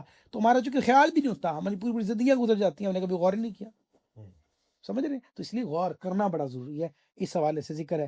اور آخری آیات الحمدللہ رب العالمین، ہم پہنچ گئے آخری دو آیات کے اوپر۔ رب شاسمت آمن الرسول بما انزل الیہ من ربہ والمؤمنون کل آمن باللہ وملائکتہ وکتبہ ورسلہ لا نفرق بین احد من رسلہ وقالوا سمعنا واطعنا غفرانک ربنا والیک المصیر۔ رسول اس پر ایمان لایا جو اس کے رب کی طرف سے اس کی طرف نازل کیا گیا، اور مسلمان بھی، سب اللہ پر، اس کے فرشتوں پر، اس کی کتابوں پر اور اس کے رسولوں پر یہ کہتے ہوئے ایمان لائے کہ ہم اس کے کسی رسول پر ایمان لانے میں فرق نہیں کرتے، اور انہوں نے عرض کی کہ اے ہمارے رب، ہم نے سنا اور مانا، ہم پر تیری معافی ہو اور تیری ہی طرف پھرنا ہے۔ یہاں پہ اصول و ضروریات ایمان کے 4 مرتبے ہیں، ٹھیک ہے۔ اللہ تعالیٰ کی وحدانیت، اس کی تمام صفات پر ایمان لے کر آنا، فرشتوں پر ایمان لے کر آنا، ٹھیک ہے، وہ یقین کرے اور مانے کہ وہ موجود ہیں، وہ معصوم ہیں، وہ پاک ہیں، اللہ تعالیٰ کے اس کے رسولوں کے درمیان احکامات و پیغام کا واسطہ ہیں فرشتوں کے حوالے سے۔ پھر اللہ کی کتاب پر ایمان لانا تیسرا، اور یہ عقیدہ رکھنا کہ جو کتابیں اللہ نے نازل فرمائی اور اپنے رسولوں کے پاس وحی کے ذریعے بھیجی، وہ بے شک و شبہ ساری کی ساری حق ہیں اور سچ ہیں اور اللہ تعالیٰ کی طرف سے ہیں، اور قرآن کریم تغیر سے، تبدیلی سے، تحریف سے محفوظ ہے اور محکم و متشابہ پر مشتمل ہے۔ اسے محکم آیتیں بھی ہیں، متشابہات بھی ہیں۔ اور چوتھی بات جو ہمارے ایمان میں سے ہے وہ کیا کہ رسولوں پر ایمان لانا اور یقینہ رکھنا کہ وہ اللہ کے رسول ہیں جنہیں اس نے اپنے بندوں کی طرف بھیجا۔ تمام رسول اور نبی اللہ تعالیٰ کی وحی کے امین ہیں، گناہوں سے پاک ہیں اور معصوم ہیں، ساری مخلوق سے افضل ہیں، ان میں بعض حضرات بعض سے افضل ہیں، البتہ نبی ہونے میں سب برابر ہیں، اور اس بات میں ہم ان کے درمیان کوئی فرق نہیں کریں گے۔ نیز ہم اللہ تعالیٰ کے ہر حکم کو سنیں گے، مانیں گے اور اس کی پیروی کریں گے۔ یاد رکھیں کہ ایمان مفصل کی بنیاد یہی آیت ہے، ٹھیک ہے۔ جب ایمان مفصل پڑھتے ہیں نا، آمنت باللہ و ملائکتہ و کتبہ و رسلہ والیوم الآخر و صفات الموت، یہ والی آیت جو ہے وہ اس کی بنیاد ہے۔ اور رب ارشاد فرماتا ہے لا یکلف اللہ نفسا الا وسعها لها ما کسبت وعلیہا ما اکتسبت ربنا لا تؤاخذنا ان نسینا او اخطأنا ربنا ولا تحمل علينا اصرا كما حملته على الذين من قبلنا ربنا ولا تحملنا ما لا طاقة لنا به واعف عنا واغفر لنا وارحمنا انت مولانا فانصرنا على القوم الكافرين۔ اللہ کسی جان پر اس کی طاقت کے برابر ہی بوجھ ڈالتا ہے، اللہ کسی جان پر اس کی طاقت سے برابر ہی بوجھ ڈالتا ہے۔ کسی جان نے جو اچھا کمایا وہ اسی کے لیے ہے، اور کسی جان نے جو برا کمایا اس کا وبال بھی اسی پر ہے۔ تو اے ہمارے رب، اگر ہم بھولیں یا خطا کریں تو ہماری گرفت نہ فرما، اے ہمارے رب، اور ہم پر بھاری بوجھ نہ رکھ جیسا تو نے ہم سے پہلے لوگوں پر رکھا تھا، اے ہمارے رب، اور ہم پر وہ بوجھ نہ ڈال جس کی ہمیں طاقت نہیں، اور ہمیں معاف فرما اور ہمیں بخش دے اور ہم پر مہربانی فرما، تو ہمارا مالک ہے، بس کافر قوم کے مقابلے میں ہماری مدد فرما، ٹھیک ہے۔ تو اللہ تعالیٰ کی کسی پر طاقت سے زیادہ بوجھ نہیں ڈالتا ہے، تو غریب پر زکوٰۃ نہیں، نادار پر حج نہیں، بیمار پر نماز میں قیام فرض نہیں، معذور پر جہاد نہیں، الغرض، اس طرح کے بڑے احکامات آپ کو فقہ کے جو ملتے ہیں وہ اس آیت کی بنیاد سے ملتے ہیں۔ فقیر دیکھیں کس انداز سے دیکھ رہا ہوتا ہے، سبحان اللہ۔ تو جس نے جو کمایا اسی کے لیے ہے، آدمی کے اچھے عمل کی جزا اس کے برے عمل کی سزا اس کو ملے گی۔ یہاں پہ یہ بات سمجھ میں آ گئی۔ تو یو ہیو ٹو سی، ہمیں اپنے آپ کو دیکھنا ہے، ہم رمضان شریف میں داخل ہو رہے ہیں، ہمیں اپنے آپ کو دیکھنا ہے ہم کیسا عمل کرتے ہیں۔ ہم نے مرنا ہے، یہ یاد رکھنا ہے، میں نے مرنا ہے، اپنے اعمال کو دیکھنا ہے، اپنے آپ کو دیکھنا ہے، اپنے اوپر نظر رکھنی ہے، کیونکہ رب نے کہا ہے کہ اچھے اعمال کی جزا برے اعمال کی سزا مل کر رہے گی، ٹھیک ہے۔ تو ہر آدمی اپنی محنت کا پھل پاتا ہے، جو کریں گے جس انداز سے کریں گے اس کا معاملہ بنے گا۔ یہ دعا تو بڑی کمال ہے، اللہ تعالیٰ سے توفیق مانگے کہ اللہ ہمیں دعا یاد کرنے اور اس کو بعد میں مانگنے کی توفیق نصیب فرمائے، ٹھیک ہے۔ اللہ تعالیٰ اپنے مومن بندوں کو اس اہم دعا کی تلقین فرماتا ہے۔ دعا کا مفہوم ترجمے سے واضح ہے، آپ اس کو چاہیے کہ ہم زبانی بھی یاد کر لیں۔ سورہ بقرہ کی 2 آیتوں کی بڑی فضیلت ہے، ٹھیک ہے۔ حضرت جبیر رضی اللہ تعالیٰ عنہ فرماتے ہیں نبی کریم نے فرمایا اللہ تعالیٰ نے سورہ بقرہ کو ان 2 آیتوں پر ختم فرمایا ہے جو مجھے اس کے عرش کے خزانے سے عطا ہوئی ہے، لہٰذا انہیں سیکھو اور اپنی عورتوں کو سکھاؤ کہ یہ نماز یعنی نماز میں قرات کی جاتی ہیں اور قرآن و دعا ہیں، ٹھیک ہے۔ تو یہ حضور نے کہا ہے کہ ان کو سیکھو، تو ہمیں اس کو یاد رکھنے کی ضرورت ہے، یاد کرنا چاہیے، ٹھیک ہے۔ کما حملت علی الذین من قبلنا، جیسے تو نے ہم سے پہلے لوگوں پر رکھا تھا۔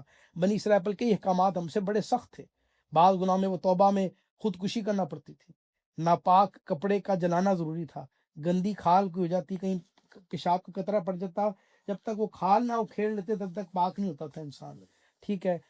اور زکوٰۃ میں چوتھائی مال دینا پڑتا تھا، اب تو ہم 40واں مال دیتے ہیں نا، وہ 4 حصے کر کے چوتھائی مال دینا پڑتا تھا، ادھر 40واں نہیں دے رہے، پھر اللہ میں سوروں میں تبدیل نہیں کر رہا، سمجھ رہے ہیں؟ یہ سرکار کے ہونے کی برکتیں ہیں، سبحان اللہ، ٹھیک ہے۔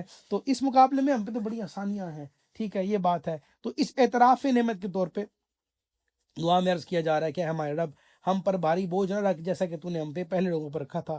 یاد رہے امت محمدیہ علی صاحب الصلاۃ والسلام پر یہ کرم نوازیاں حضور پر نور جان عالم صلی اللہ تعالی وسلم کے صدقے میں اسی کا ذکر انشاءاللہ سورہ اعراف کے اندر بھی آئے گا۔